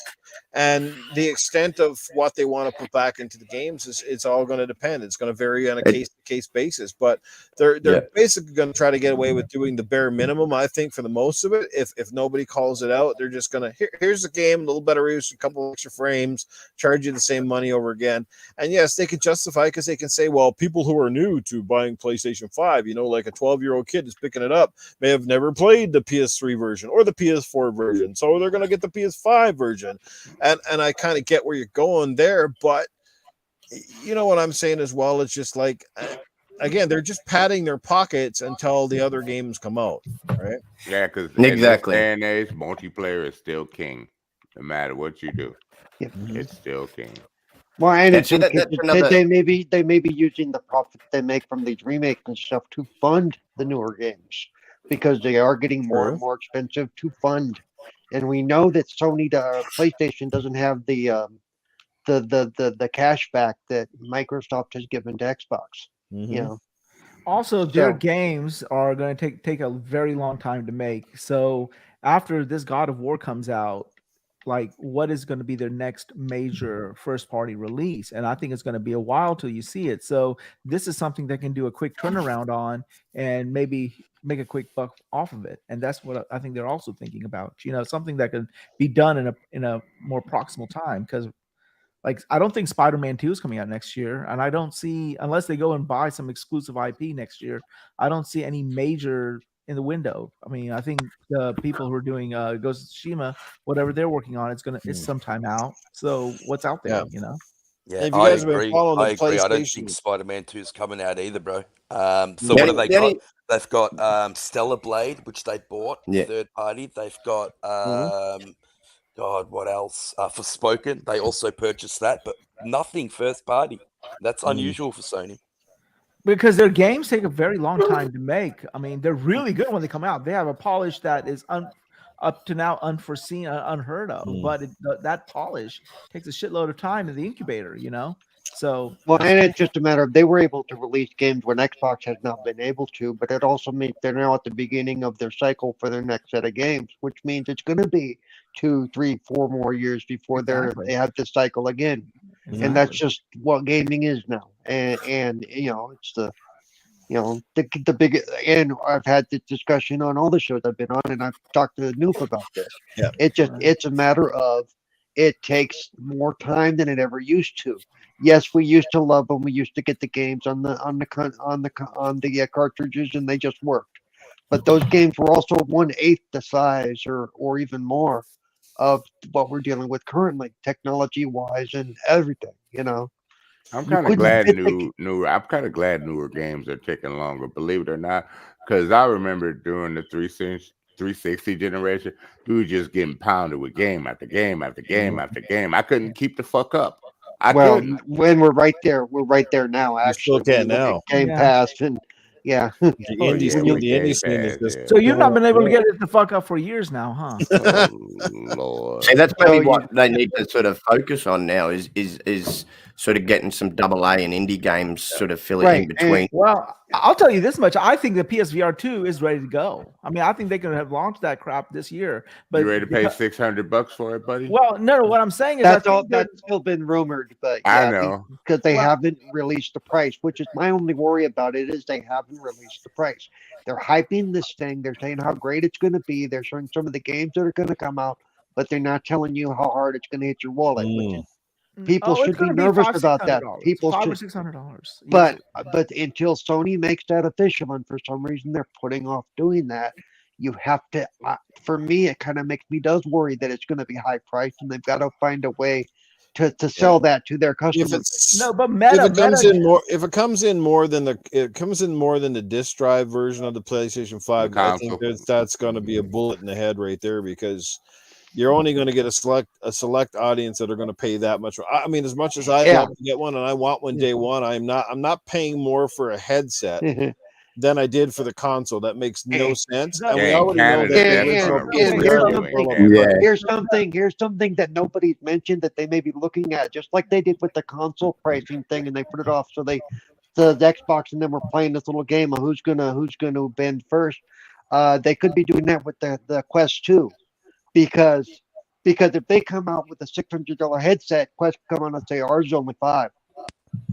Well, So- also wait a second. Now they Meta announced the Quest Pro, and they announced the Quest, whether they leaked out the Quest 3, and we don't know how much those are going to be. I know the Quest Pro is That's over what I'm $1,000. saying. That's exactly what I'm saying. Is because they have neither company has put out a price yet. I think they're both playing chicken to see who's going to give first. Right. Because Yeah, that's Quest could probably easily undercut PlayStation, Yeah, which is but going to just hurt. remember though, the PlayStation VR runs on the PS5. I mean, this is not a set top VR unit, so that's No. where they have the leeway to make some group. And maybe if PlayStation was smart, they could find a way to subsidize some of the costs by maybe like Yep. getting some, like some advertising or some with some of the games that they're trying to sell with it. Like some like computers often do Yep. is they bundle shit with software. Yeah. Um, Well, on the PC. other issue is news right now is they don't have near the number of consoles that they thought they were going to have out in the open, that they Right. that because of the pandemic and stuff. So they if they do that, they need to be careful, because they're not going to be able to sell as many headsets because there just aren't as many consoles out there either. That's right. Why is VR going back up to its almost original price everywhere? We don't know why Quest did that. We're all questioning why the hell Quest did that, but it's probably because they're no longer being financially backed by Facebook. So It could be due to here's a question. everywhere as well. We know they've got a lot of quality teams over there, but do they have any team or teams over there that say of the size of, say, Obsidian, and can do what Obsidian's done, where they've been working on 3 different bloody games, and one of those Insomniac's already done that. Yeah. One of those games, obviously on the smaller scale in Pentiment. That they might have to get a few more of those types of teams over there. So, like, instead of just having their full focus on the AAA movie style games that they're known for. Well, one of the reasons Xbox is doing well is because, as somebody mentioned a few minutes ago, they have the indie side. They have ID at Xbox. They're cranking out stuff like nobody's business. But here's another thing. I mean, one other thing that bothers me about this whole thing with them launching the PSVR 2. Well, number one, I feel that they're launching. One of the main reasons they pushed it to next year and they didn't do like a soft launch this year was because they really have nothing there next year. But next year onwards, now they're going to have 2 devices to support. They're going to have to support games on the PSVR 2 and games for just the base PS5. And Nintendo came into that problem too, because they were trying to do 2 consoles in house. One was the DS, and one was the Wii, and then later on the Wii U. So I'd say realistically, a big reason it's not launching this year, while it might technically be ready, I think a large part of it is coming due to production restraints due to COVID. I mean, the last thing you want to do is burden your production line with a PSVR headset and try to sell it to an audience that obviously hasn't reached its peak, because you can't even get consoles out. So the last thing you want is PSVR headsets sitting in cabinets where there's no PS5s. It would make no sense. Oh, blame that on the scalpers. No, well, wait a minute. Blame that on the scalpers, dude. That's not did the everyone scalpers. forget? They launched the PS5 when there was barely any product coming into the United States, when everything was shut down over COVID. I think that's one of the other reasons they didn't want to do a PS5 fiasco where everyone buying it is a scalper, and then it's just sitting in somebody's warehouse, trying being sold for $1,500 a pop. Right. That's why they committed. That's why they committed $2 million. And the same thing is going to happen with the VR units too. Have they said they've got any games ready to go straight out of the box for it? I believe there are some games. There are some games ready. I think. Okay. Their version of Demio is probably ready, because remember they highlighted that. We've been playing Demio for months on the other units. So. Oh well, as long as they got something there, because they couldn't do with it what, say, Xbox has done with the Series X with their trouble with, having game, They their got first party games. Demio. They Right. got that Star Wars game that not the the Galaxy's Edge. Yeah, the Galaxy's like- Yeah, Edge. that's all right. I was going to say, otherwise people are just going to be buying it and it will just literally sit there because there'd be nothing to play with on it. Yeah. Well, that's the question some people have had too. Is are you going to be able to hook this PSVR headset up to your PC as well? Man, and That would be yes. cool. They said yes. That would I be not neat. happy if I bought a lot have of they PSVR 1 officially games. have and they're Sony not officially compatible. said Yeah, yes? they said it. Well, do you know, Pete? Do you know if it's back compat with the? No, it's definitely not back no, compatible. it's not. No, they've said it's not back no compatible. PSVR 1 Yeah. games are going to be able to be Oof. played on PSVR. Yeah. You're just going to rebuy them again. There's Another 100 anti-consumer move by Sony this generation, and they just keep stacking up. And still, like you said earlier, Spooky, there really hasn't been enough pushback from the PlayStation community. But I think for the first time, when the remaster of Horizon Zero Dawn got mentioned, I think finally there is pushback within the community. And look, it's been a long time coming. I think it's taken too long. And I think that was easy for them to push back against. Like Sony's kind of walked into it, as I like to say, by announcing that they're remaking it, because it's not that long ago that it released, and it still looks good. Well, as is right the now. odd thing is, if you're following the PlayStation community, what the number one game I've heard most PlayStation actually ask for to be remade is Resistance. Bloodborne. Bloodborne, Everybody wants Bloodborne to get that's out of their remastered or hands. remade, but Bloodborne. Yeah, I know. But that's what the fans are asking. I never heard one person ever say, "Oh, I wish Horizon Zero Dawn had a remaster."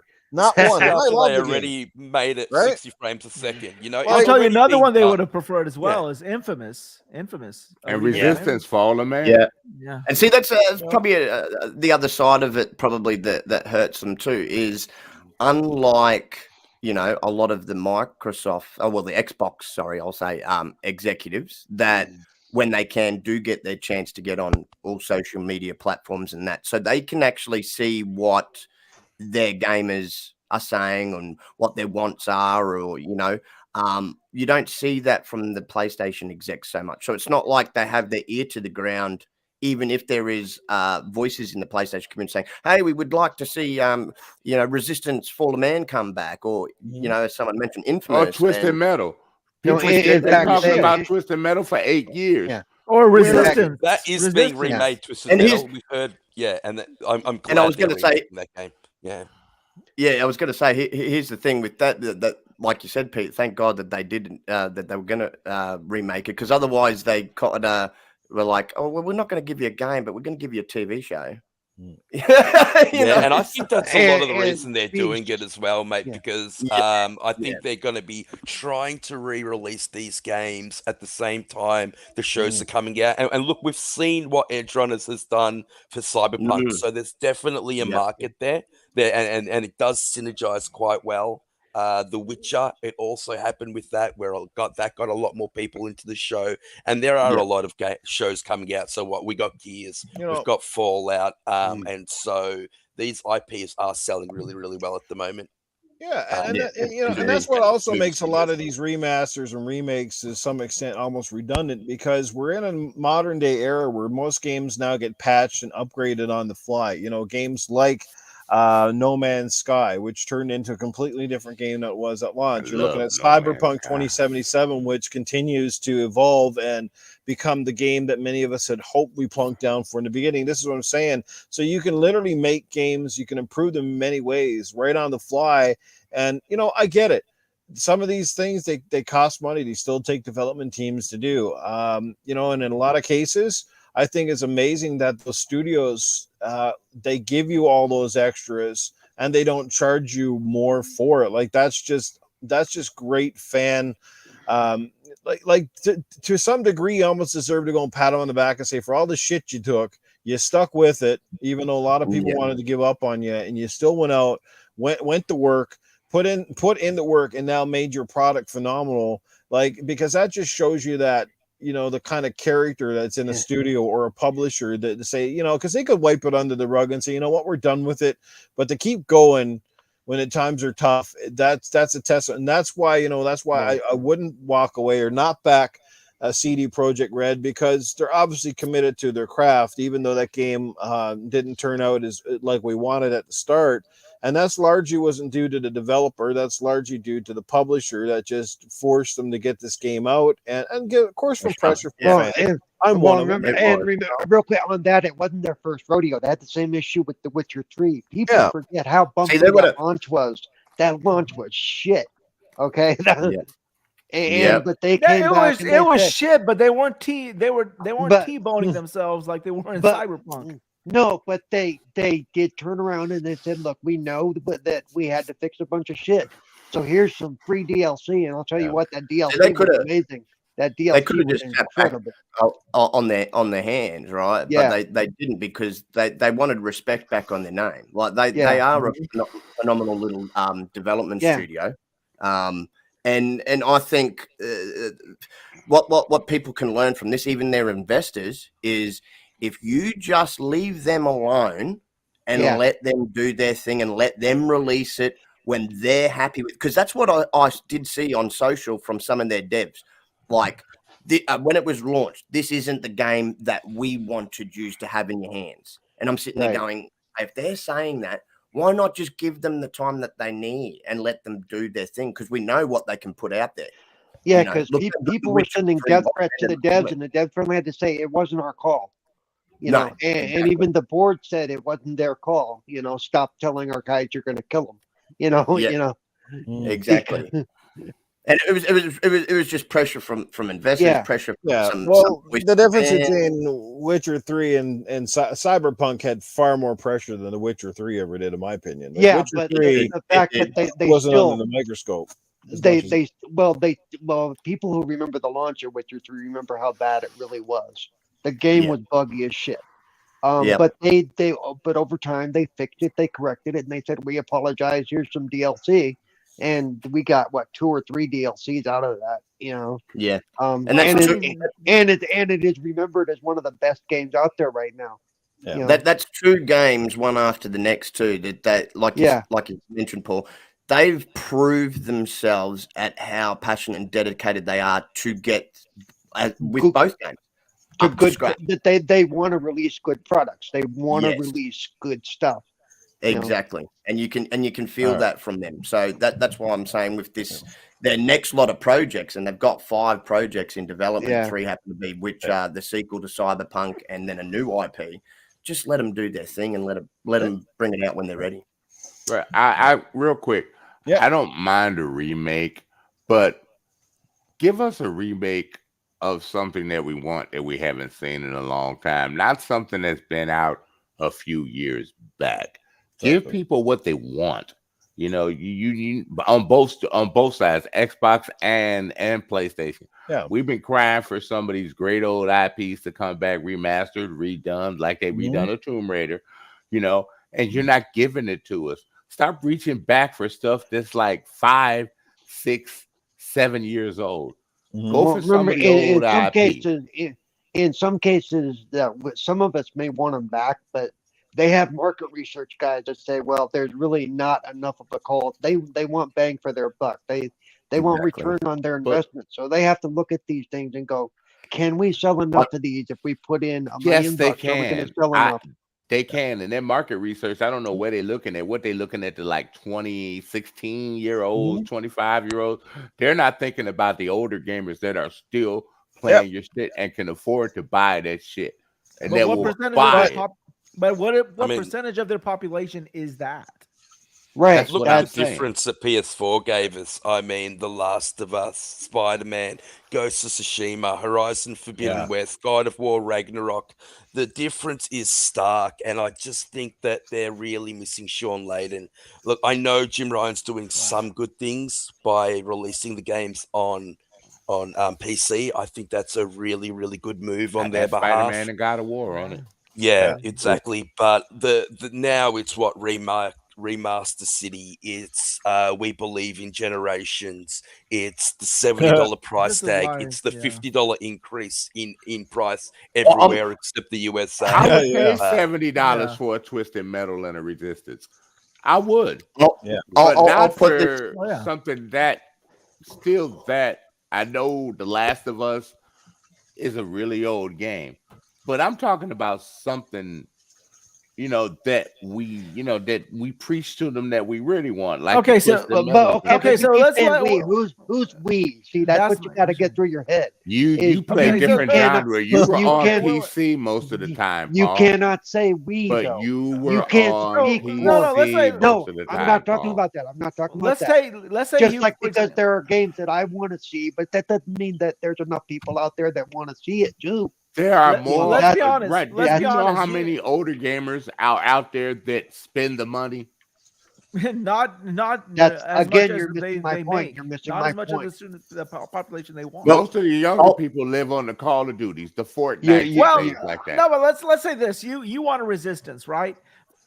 Resistance Yeah. doesn't have a name pull. Okay, Last of Us, the show is coming out. That's the main motivation. Okay, Horizon Zero Dawn, yeah, they probably got. They're doing that because there's a show coming out. Twisted Metal, I guarantee you're going to get another Twisted Metal because there's a show coming out. I've been hearing They that for 8 years.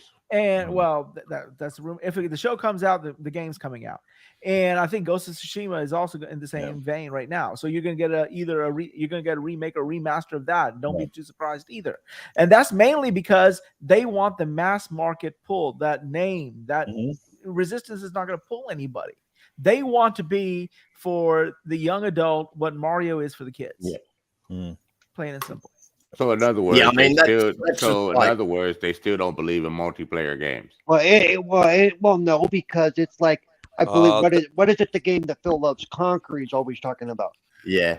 and he runs fucking Xbox. But Oh, I yeah, think he he knows loves that Conquer. there's not a. But he knows that there's probably not enough of a pull to make it No. worthy to, It's just redo, like, to do a I new would- Conquer. Sony are moving over to multiplayer games. I think they bought Bungie for that very reason. I know they overpaid. 3.6 billion is far too much. But I think Bungie will make a great IP for them. I think Sony they will. London is They sugar working on daddy. something They sugar daddy special as Bungie. well, I love that. which It just- is another multiplayer game. I think what's her name? Jade Redmond is also working on a project that is going to be multiplayer based. I think you've got those Respawn or DICE developers. I can't remember the name of the studio, also making a multiplayer game. So, and I think there's like 10 to 15 live service model games being worked on by Sony. But the problem with that is we don't actually know how many of them are going to be successful. And how They're long very is it hit and gonna miss take? on Right. live service. The bigger problem with So- Sony right now is they're lacking direction. They seem like a chicken with their head cut off. They're running every fucking where. Well, Jim, okay. Jim right well now is said. too focused on being over in Europe crying, isn't he? Well, I mean, like, okay. Let's see here. He's too busy. Okay.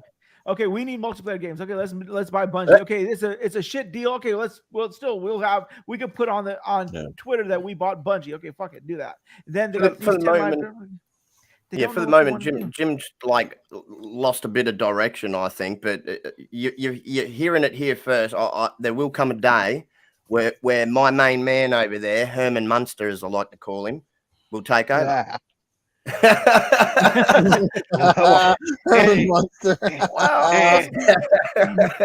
And I honestly think part of it was they've been caught with their pants down because they Right. saw what Microsoft was doing. Going, oh, this isn't going to work. This isn't going to go anywhere.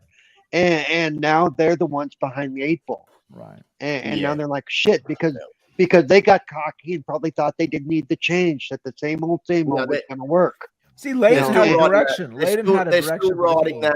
that wave from the PS4, and they're going to Right. ride that wave until it completely dies out. Well, You know? look, it all comes down to that's fine and dandy. You can run your company, you can make 100 million, but why make 100 million when you know that the door is open to make 1 billion? You know what I mean? Yeah. That's how it goes. They're always reaching for the bigger, better dollar, and that's the thing that Sony's getting hungry with is that they're looking at Microsoft, who's switched the game up, and they're making money hand over fist. And Sony's like, we can tout all these console numbers all we want all day long, but we're still not making the bank because again, all of their games that people know their console for, they don't make residual money after the initial sales push. Like, they'll sell copies. Sure, Spider-Man's still selling copies. It's a big selling game, but Right. is it making is it making that Call of Duty continuous style money? money? Is that continuous? Yeah. Those multiplayer games, those games that continue to have life 6 and 7 months. At God of War Ragnarok, it's going to come out. It's going to blaze trails for a month or two. Then it's going to go. You're going to watch that spike, that little graph, straight down the hill, and then it'll just plateau, and you'll see a few people stream it and talk about it. But 6 months, nobody's going to be talking about God of War Ragnarok. They're going to be on to the next multiplayer game. That's a fact of life. Yeah, it's replay value, and they are very well, they should be well aware that they need replay value.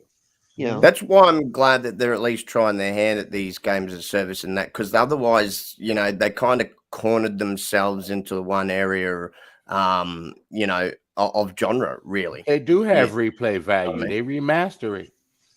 Well, that's what they say. So their tagline should be, "Oh no, they're not one and done. You can replay them as much as you want every time we remaster."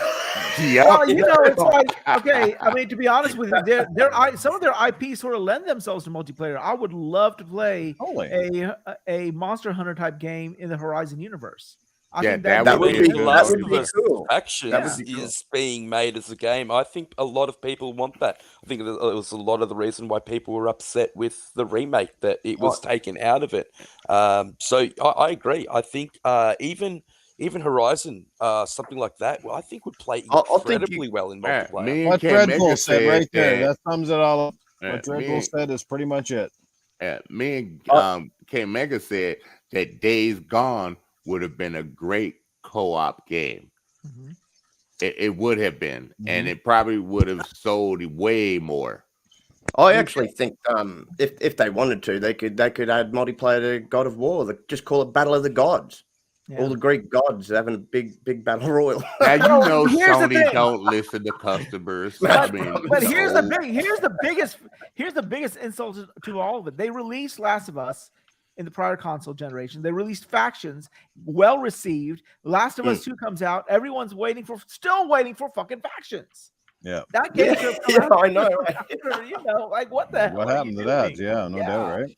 Yeah. So I mean, it just doesn't make sense what they're doing, so they're losing multiplayer fans. We kind of took this one a little off topic, but let's end it here, guys, because we are running low on time before the show ends, and we still got a couple of things to get into before we do it. So it's my baby bad time coming too. Let's get into first of all, before we get into the next topic, let's give a moment of silence for Stadia.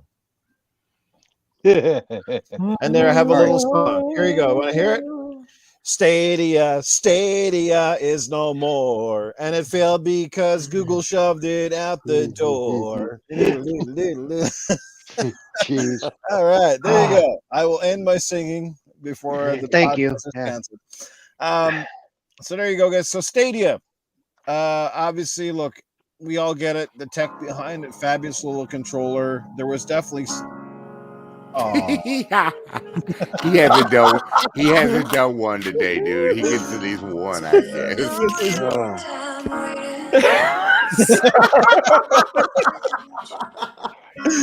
Oh Lord. That's great. That's fantastic. Yes, well timed, wise old gamer. Oh man. He's like a radio DJ for the songs in the background. Hands of the angels. So obviously, like I said, you guys, what do you think? Was it just botched all around, or was it a little too ahead of the game? What do you feel now that you can kind of look back and see its short lifespan? Did anybody here actually invest in the damn tech or get into it? I know a friend of mine was actually going to give me one because he invested in the Founders Edition or whatever the hell it was, and he was supposed to get a second one. He was going to give me one actually, and then he actually backed out on it. So.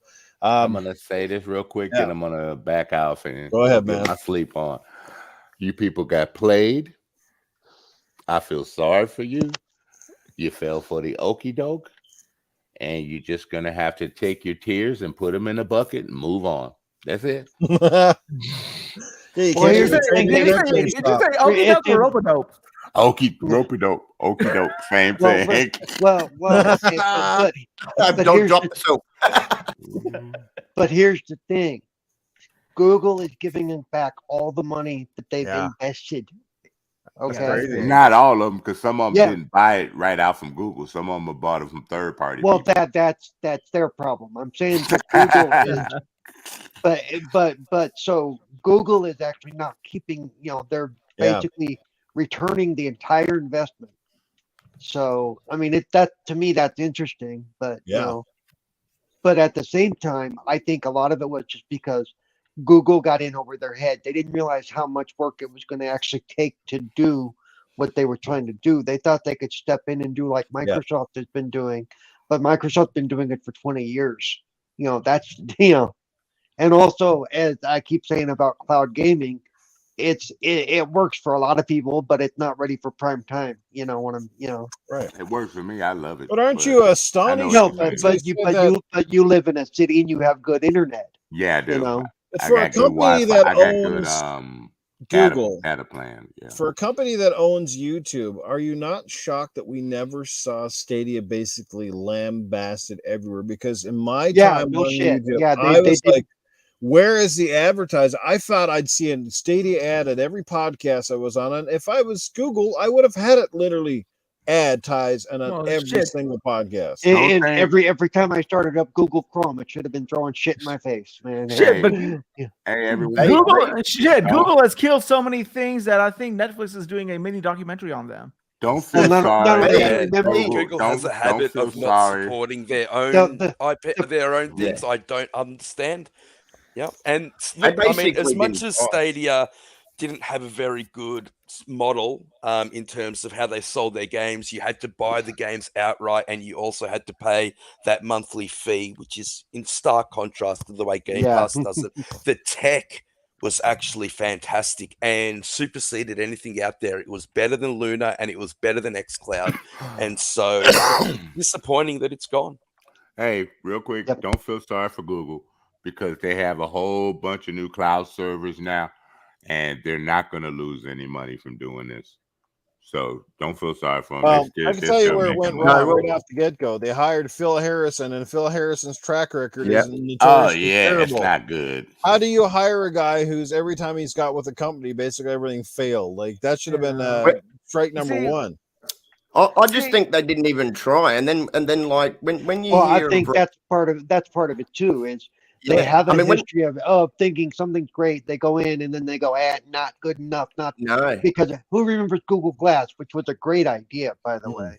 I know somebody who owns a couple of Google Glass, but they dropped it like a rock too. All right, everyone. Exactly. I'll catch y'all next week. I'll be listening to the rest of the show, and it was wonderful today. I loved you guys. You guys were awesome today. And everyone, still, even after the show is over, share this out and hit them likes, baby. Appreciate it, Sir X-Men. Thanks for being there, brother. Hit them likes or hit them licks. Hit them likes or hit them licks. Latest. I ain't licking today. I'll lick tomorrow. What's up with by the way? Make sure you lick it before you stick it. What's up with the poo stains on your do-rag there? That's military stuff, dude. What are you talking about? Hey, camouflage, baby. I got to hide from Wize Old Gamer, so I got to camouflage. It's called Ask a Mouth. Bye. I'll catch you guys next week. Y'all have a good one. Later, brother. All right, guys. I saw Phil Harrison during the Stadia presentation. I was like, I thought Jeffrey Dahmer was dead. Who thought? See, and then like when you read stuff around that that they had a chance to have the follow up to Death Stranding as a Stadia exclusive, but bailed on that. They had the Quarry almost as a Google Stadia exclusive, but again bailed on that. They even, as far back, I remember rumors saying that at one point Cyberpunk was almost going to be created exclusively for Stadia. And I don't know exactly what fell apart there, but that's some big models that have all done well that could have helped them. That would have been a bigger shit show than Sir X-Men's do-rag. Wow. Google should have come right out, like I said, had Stadia ads everywhere, and right off the bat they could have even just paid Rockstar to make them an exclusive GTA game. Exclusive. Well, here's the that would have sold gangbusters. If you remember correctly, when Cyberpunk was released, now if they had have obviously taken the chance and made that an exclusive, it would have been interesting, because when that game released, Stadia was running it the best. It looked the best. It played the best on Stadia initially out of anything. And so that could have really worked for them. Like, could you imagine the advertisement? They could have gone off that. Oh, you know, don't go play it. They played it, you know, where it's the best, you know, and it would have been where it was the best. So, you know, it would have really, really done wonders, I think. Yeah. Well, what it seems to me is that Google wants all this stuff and they want it just to work. They actually don't want to invest time and money in it. They just want it to be that big splash and just work. And oh no, we don't want to have to pay for exclusives. We're just going to work off what we have. You know, I think that would just but not only that, I think their business model was inherently flawed as well. Like they had to buy per game, plus you had to buy like they or something like that. Because they were trying to milk quick money, which, like I said, now the sad part is they're basically returning all that money, or you know, the vast majority of it. Yeah, they also underestimated how important having a set-top console is to the market still to this day. Like, whereas they just thought they could just sell a controller, and they thought by axing the console, that would be like one of their bonuses. Like, you don't need a console, you just hook this up to your TV and away you go. Like, but that's maybe in 10 years from now that would have been a great ad, but right now it wasn't the time or the place. No. And I personally think, like, okay, if you take out obviously their very poor decision making and very poor marketing, etc., they kind of fall into the Dreamcast situation that realistically they're a bit ahead of their time for their model. You know, like you said, Noof, 10 years from now, when the internet right around the world, or majority around the world, is going to be in a better place, it probably would work a lot better for them as well. Like in many different countries right around the globe. Well, and not only that, look at what Microsoft probably kind of stepped on them too, because now Microsoft is looking, look, when you buy a Toshiba TV or whatever TV it is, we're going to be on your TV. There's Game Pass, boom. You know, so so I mean, because they squandered their chance to really get into a market before anybody else did, because they were there and they kind of blew it. They kind of but even Luna knew to make an IP, Lost Ark, which has been incredibly successful. It's not like Google didn't have the money. No. They just opened the door for, well, because their model's obviously similar. They opened the door right away for Luna. Said, here, come on through, you take over. Well, I mean, when I'm out and playing on, like, I don't want to play my AAA games on my phone. And when I get home and I have my controller in my hand, I want to play on my big screen TV, but I don't want any lag on my big screen TV. That's why I buy the set-top box. Even with, their technology was great and all, but they still had a lag. And that was my biggest, for me at least, as a consumer, I didn't want that. And I didn't want to play those big IP games on my phone. Now, am I a minority? Probably, in many ways than one, more ways than one. But I mean, well, remember, a lot of people don't play the mobile stuff on their phone necessarily. They have tablets or whatever, or they have iPads, or, you know, so they're playing on bigger screens away from the house. So that's, you know, that's not as much of a, like, I don't play on my phone either. But if I were in a position where I was traveling to and from work every day, I would probably have like a Surface Pro or something that I could just carry with me and, you know, dink around on my games while I'm out and about. So, you know, mostly because I can't see what's on my phone, but that's neither here nor there. You know, it's like, So did anybody on this? So nobody here had one, right? I don't think so. I don't think so. No. I had a friend who got one. He's not really much into gaming. His kid, he wanted to get his kid something. He got that, and he's an Amazon Prime. He was like an Amazon Prime member. They had something going. Well, once he was something with Google or Amazon, and they had a special promotion. That's how he got it.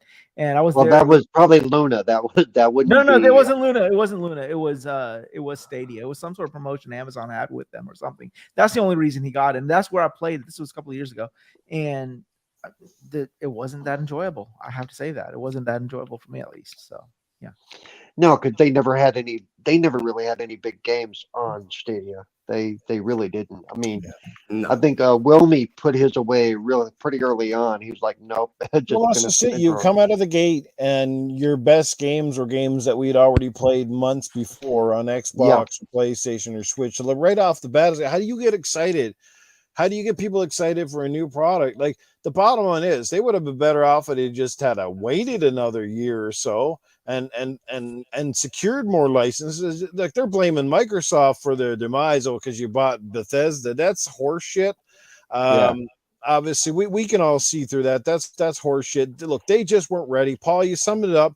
They came to the big boys show, but they didn't realize that Microsoft didn't get there overnight. They had 20 years of being in the console business with numerous failures, mind you, and lots of successes. That's how it went. Xbox Live didn't become the juggernaut it was today overnight. It took time, and people have tried to imitate it, but haven't come quite close yet. Microsoft still is the masters of certain parts of this craft, and other people don't get it. They pay people big money. They have some of the best tech gurus in the business. They put tons of money where their mouth is. Other companies speak a good game, they just don't want to back it up, and they don't realize that it does take years. It takes feedback from the community. It takes having people at the top who are not just corporate suits, but people that have been around the games industry, who are still gamers today, like Phil Spencer and Aaron Greenberg, and the people that are there. They're invested. They know the product. They know their fan base, and they're actively involved. Whereas I feel like other companies, they got corporate suits that look at stockholders and fucking paperwork, and they go in and look at flow charts, and that's where it ends. It's like, it's just this easy. Toss some money at it, fix the problem. No, it doesn't quite work. I honestly believe that they thought that since their YouTube platform is so strong and there's so many people talking about games on YouTube, why not let them stream games on YouTube? That's basically right. what Stadia was, and that's what they were hoping on. They were banking on that, and it's just And a little... like you said, Microsoft puts their money where their mouth is, but Google basically on this shut the bed and put something else near their mouth.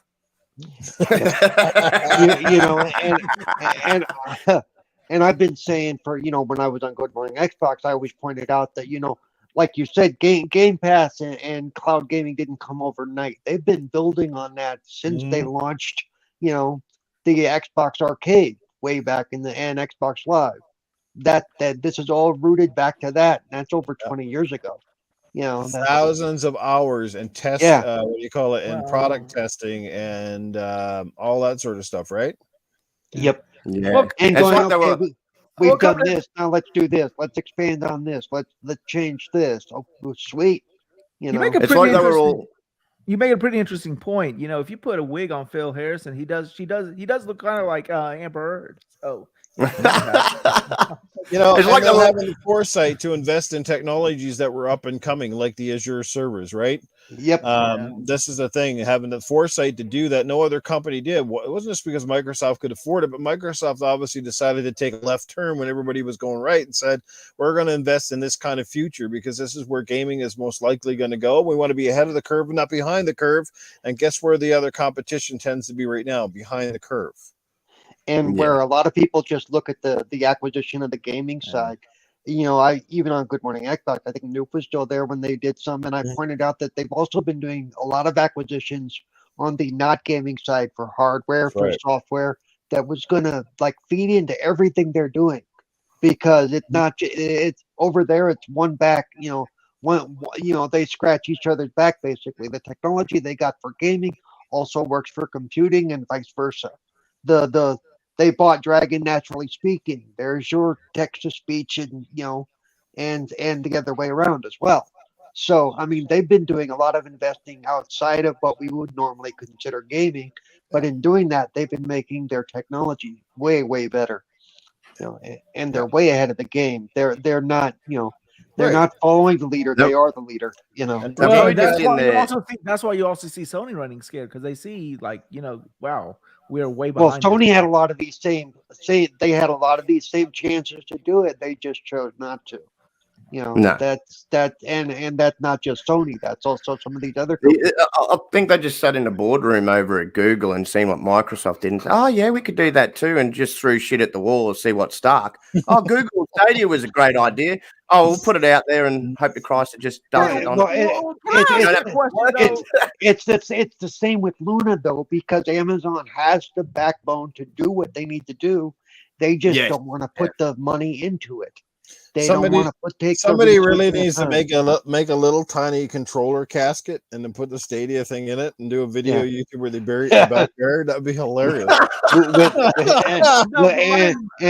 with cats playing with or the pipes version of exactly. Like when they buried Spock. Oh my God, that would be. Oh no, they could do it. They could do it right. They could take it like one to the Google offices and send it down to the slide into the ball pit.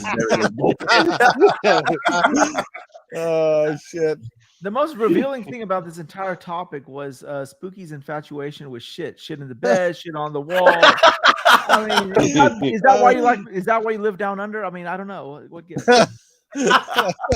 Oh wow. Yes, Casket, you get right on that, man, because that honestly that would be a fantastic YouTube video. I'll say that would be great. Yeah, I would share the shit out of that. That'd be fun. Yeah. Wouldn't be too hard. You probably find even a little plastic casket at your dollar store. This is Halloween after all. Yeah. Put the controller in there and have, like you say, get the Greek bagpipes playing and everything, or come out in your backyard with the little kilt on. Oh my God, that would be too funny. Well, it is what it is, guys. Another tech done, but no, Microsoft certainly had nothing to do with its demise. But of course, you got those people that want to blame it on Microsoft because they like to take the crap for everything. But it's part of the beast, and we all know. Look at Microsoft's been there. They've tried getting ahead of the curve sometimes too, and didn't do right. We can look at the Kinect for that. Kinect was a good technology, but a little ahead of the game. Wasn't quite where it needed to be when they, where we needed it to be, and they needed to be when it was popular, and it kind of went the way of the dodo. But it's really funny because a lot of the tech, like we saw, that came out and was innovated through Kinect, is now basically in your modern everyday technology.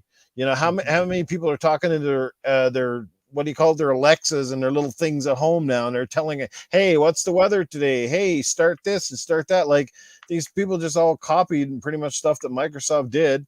And they're like, oh, this is so cool. It's like, connected it already 10 years ago, man. Yep. Yeah. So, but there's one thing about telling Alexa to unlock the door or turn on the lights, and there's an entirely different thing about playing a game with that whole thing, So that is true. So, I thought it was hilarious because sometimes you'd just be like talking in your house and fucking Xbox is starting up because it would read some of your words wrong or whatever. You come out, what the shit? Possessed. But we're gonna get ready to close the show. But before we go, obviously, anything else you guys want to add on anything or what have you? I'm gonna bring this up on the screen though, because this is a freaking amazing. Hang on, I'm gonna share a screen with you guys because this is freaking. I don't know if you guys are getting this, but here, let me just pull this. I was going to say quickly, Wize has got a special version of Alexa. He walks in and goes, Alexa, show us your tits, and she pops up like Cortana. There you go, right here, guys. Oh wow! Have you guys seen this collector's edition yet? That is dope. Where is it? Who's selling it? Is it sold out? I have no idea, but I saw Mr. Boomstick already got his pre-order. Pre-order October 4th. Look at that. And it's a wearable helmet too that lights up. And look, an actual physical copy of the game. Wow. Something new to actually get behind. That helmet will go well in your sex dungeon, Wize. Did you hear that, Trinity? Wow. Hey, I want to remind you, though, Spooky, you do not want to have that helmet on. A reminder that the title of the game is called Dead Space. Yeah. as you're trying to get romantic, hey, Dead Space. I'll drill a hole in the mask and put in a fleshlight and go to town. Trinity's over there now, like, Spooky, you're not fucking buying the Dead Space Collector's Edition and wearing that in bed, okay? That is not happening. That's what I call the muff diver helmet. Oh, this is a little rank down there. But you need the lights because it's too damn hairy. Oh, fuck, that's crazy. That's pretty cool, man. All right, so there you go, guys. Get it now while you can. I think it's being produced by Limited Run too, so that's cool. Just wanted to share that with you guys because I know people are pretty excited for the remake of Dead Space. Not a remaster, but a complete remake built from the ground up, new graphic engine, but an incredible game that was now on a, 2 generations back now from the 360 era. So that we can get behind. That sounds like it would be cool. Look at Sir X-Men still lingering. Call the Squirt Protector. Oh, shit. That's great. Oh, look at this. Look at Trini. Oh, boy. Getting hot and dirty up in here. Oh, shit. That's great. You can wear whatever you want. You got the seal of approval. So get that fucking thing pre-ordered. That's all right. That'll be a part of my birthday suit, love. Oh, man. So nothing but the helmet is going to be your birthday suit, huh? Is that what That's it? Sir, no, you can't try it in the store like that, sir. Yeah. Peter, you still with us? Yeah, mate, of course, I'm still here, bro. All right, bro. You just kind of went like AWOL, so we're just wondering if you're still in the world or if we lost you somewhere on the way. Yeah, I was just looking at what Doom Kitty wrote. It's $200 just for shipping for that product. That's unbelievable. Stupid, eh? That's just horrible. Yeah, crazy. So anyway, you can imagine him. You can imagine his helmet being covered in blood and people saying, "What happened?" Oh yeah, I was fighting aliens. See, this is what I'm saying. $200. You got to get your fucking money's worth, don't you? Right. And we don't know. We don't want to know why it's covered in blood. Oh man. All right, but let's get it to the last part of the night. Obviously, a couple of strange characters on standby. It wouldn't be a gaming after dark without them here. So we do have Cletus and Safehouse Sam in the building, guys. Do you have any questions, comments, or anything else you'd like to direct at Safehouse? Now is the time. We'll take it from the panel and from the chat. Hope you got them ready. I'm sure you guys always do. I hate to say this, Sniff. I got to run because it's about time for me to get injected. So I'm sorry. All right, man. All right. Well, guys, it was a pleasure streaming with you guys, and we need to do it again. It's pretty cool. So yeah, you too, absolutely. Brother. Well, Wize, good night. Take it easy, man. Get some rest, and hopefully you'll come back. Well, I thought you did pretty well tonight. You had lots of spunk for a guy who's on the meds. Yeah, I'm almost dead right now. So yeah, let's get going. I'll talk to you guys later. Bye. All righty. Bye. Well, we got a question coming right off the bat, but he says I think he spelled it wrong. He said, "Hey, Cletus." There you go. Good old Cletus. Yes, we always thought we said, "Eat that corn out of her shit." Whose corn would you love to eat? Oh my god. Oh god. Well, hey, if I was going to eat some corn out of anybody's shit-a-rooney, I would have to say, hey, boy, that's a tough one. There's a lot of hot girls out there. Oh fuck, boy! Oh, can't. I tell you one. I tell you one that really gets my weasel in a knot, and that'll be that one is Kate Upton. Do you guys know who Kate Upton is? She like a real pretty model. She got big old fucking wapoos on her. Let me tell you, that Kate Upton. Yes, I'd fucking eat the corn, peanuts, and every other green bean out of that shit hole out of her. I'd put my finger up her and scoop it out myself because she's fine. Let me tell you. And she's filing a restraining order as we speak. And just like that, I've already discussed it with the ladies in the room. Them cuties out of here. See you again, cutie. You have a good night. You hear? That's right. All right. Who else? We got any more questions? Anybody? I know you, Cletus. I saw you over in the hitting nets the other night, but it wasn't a damn baseball bat that you were swinging. What was that you were holding in your goddamn hand, you CDO bastard? Me? Yeah. You should have. Well, of course, you had a good look at what I'm swinging. I'm swinging my 2x4 on every whore that I see over there. That's right, because I am hung like a fucking. I'm hung like a fucking donkey, let me tell you. Yes, indeed. And a hee-haw and a grandma. Yeah, I was swinging and dinging. Yeah. Oh, see, that explains the empty goddamn bottle of Viagra. Ah, see now. You had to be hard on over there. You had to keep it hard for the hitting. Oh, baseball is going over that fence. Swing, batter up, swing. Yeah, I take so many Viagra, sometimes I'm a shit's a smurf. Yeah, my throat hurts just listening to you guys do that. Okay, I'm just saying. Got any questions there for Safe House people before we go? Any questions in the chat? Some of them have questions, but Safe House, he's never short for words. Are you Safe House? Well, let me tell you here. First of all, Nuke Nukem, finally. First of all, Nuke Nukem, congratulations. You came back, but tonight, this week, this is probably one of the best panels you assembled in a long fucking time. First of all, you drug the old fossils up from underneath the rug because you ended up getting Paul, Wize Old Gamer, and fucking Sir X-Men all on the same show at the same fucking time. And then you went all the way to the great down yonder, and you ended up getting Spooky Sprocket, fucking the Jedi Knight himself, Mr. Peter, up in here. So you couldn't have asked for two better gentlemen to come on your show to be talking shit up in here. Let me tell you, yes, and Spooky, he got something going on with the shit. I don't know. Maybe he got some kind of anal bead problem. I don't know. But let me tell you, you guys, you're fucking fantastic. Nuke Nukem, you're still an idiot, okay? I don't know what you've been doing the last couple of weeks. You had some questionable people on here, according to a lot of the people in your circle, but that's okay. It's okay. Everybody has a brain fight once in a while, and we're going to forgive you for it, but okay? But anyway, we back to normal now. Gaming After Dark is rocking and rolling.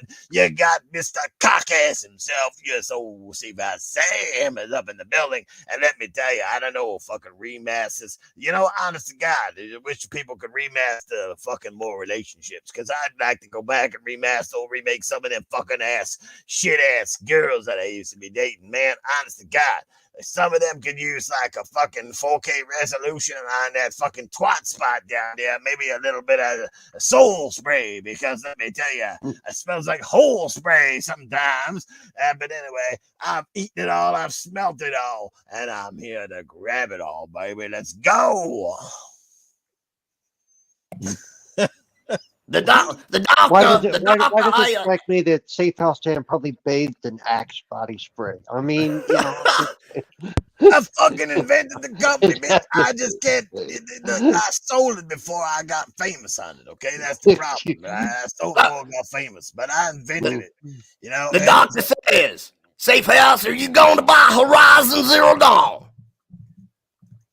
Fucking hell no, I ain't buying Horizon Zero Dawn. I already played that shit fucking years ago. Second of all, I ain't gonna go back and play that shit again or what, and go over to that guy like 5 minutes in. He goes, "Hey, I got a bum knee. I took an arrow to the knee. Can you go on my quest to find my fucking toothbrush?" It's kind of bullshit like that. What the fuck are you doing? You got fucking gigantic metal dinosaur asses up in a fucking game, chasing you around, and you're going off on these fucking fetch-a-lump missions. You know what I'm saying? Like, what the fuck, man? Like, when you're doing shit important, you're trying to save the world, the last thing you want to be doing is finding some dumbass who fucking got themselves lost in the bushes. Like, fuck them shitheads. I ain't risking my life for all you fucking yeeter over here. Like, nuh-uh, man. Like, no way. That I ain't playing that fucking game. It's too fucking long, man. I swear to God. The first game, you know what? This is pretty much how I can do a review of the first game.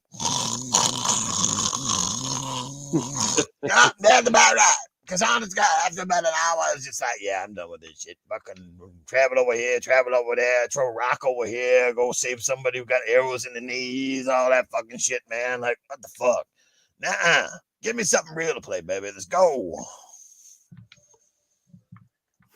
Back from the dead is in the house. What's happening, back? All right. Royal Boyle up in the house. Hey, haven't seen you in a while, Royal. Hope you're doing well, my friend. Good to see you here. Great chat again tonight. Any last questions before we close the show, gentlemen? I figured Jedi Peter would have something real clever to ask here tonight. Oh, wow. Oh, putting me on the spot, brother. No, look, I've just really enjoyed talking game with all you guys, man. I mean, anytime I get to chat with you guys, I'm down. Look, I probably would have touched on Halo and the Unreal Engine 5 thing. I mean, that would be I heard you touch on a whole lot more than Halo. He's got that smooth hair down there too, you know what I'm saying? Well, I try my best, brother. I try my best. We do have one more in here. Yep. Vic the Click.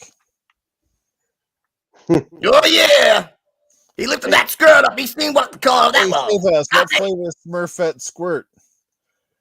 You know what? You know what? If Smurfette, if I had to go down on her, you know what I'd say Smurfette tastes like? The whole goddamn Smurf village. One girl and like hundreds of Smurfs. Hey, Honest we got God, two there's in no tonight. one. I've Red always Snoopy wondered and about Doomy. that, and No they all wonder. call him. No wonder They all all- their goddamn pants is white because they're probably full of cum stains.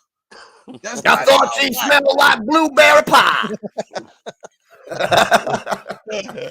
You'll notice that they all call him Papa too. Okay, I'm just saying. You know, it's just. Hey, Smurfette is beautiful. Yeah, no doubt, eh? But anyway, we're going to close the show on that front, and we'll start with our two incredible guests. Obviously, it's a pleasure and an honor to have you here, Jedi Knight Peter. I think it's the first time I think you've ever been on GAD, if I'm correct. It is, yeah, it is, and hopefully not the last, brother. Definitely not. Long overdue. Again, you're an amazing part of the community. Let people know where they can catch up with you, your content, and your awesome podcasts. And I hope that I'll see you over there as well soon. Yeah, so Xbox Infinite is my regular podcast. We do it Saturday mornings, 11 a.m. Australian Eastern Standard Time, and 8 p.m. Eastern Time in the States Friday. So, yeah, everyone come check us out. Great show, Xbox Infinite. You can find me at Xbox at Jedi Knight Peter and on Twitter at Jedi Knight Peter. Absolutely.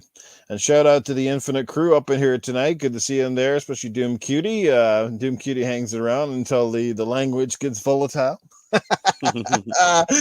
She's a sweetheart, though, and a great streamer. Make sure you go check out that podcast and catch all those great folks over there. Mr. That bastard Spooky. Wait. Doom Cutie was in the chat. She wasn't in with us. I liked when she's in the group with us because, you know, I would have traded her for either one of these Aussies, you know. So I'm just saying. Oh, wow. Thanks, Paul. Appreciate No that, problem. No problem. Yeah. Gotta love that vote of Yeah. confidence, huh? Yeah, you can find me down at that CD bar all hours of the night, just showing everybody my didgeridoo. Yeah. The didgeridoo from the bastard Spooky. Yeah. You got a new podcast on the go as well, brother. Like I said, great to have you back in the community doing your thing. And one thing I hope that you'll bring back at some point in time, if you do, because it certainly gave me some great laughs, was the wank staying of the week stuff. Indeed. Yes, good ones there. But let people know where they can check out the latest wank stains. Thank you very much anyway, sir, for the invite on. It's been an absolute pleasure and a blast tonight with you fellas.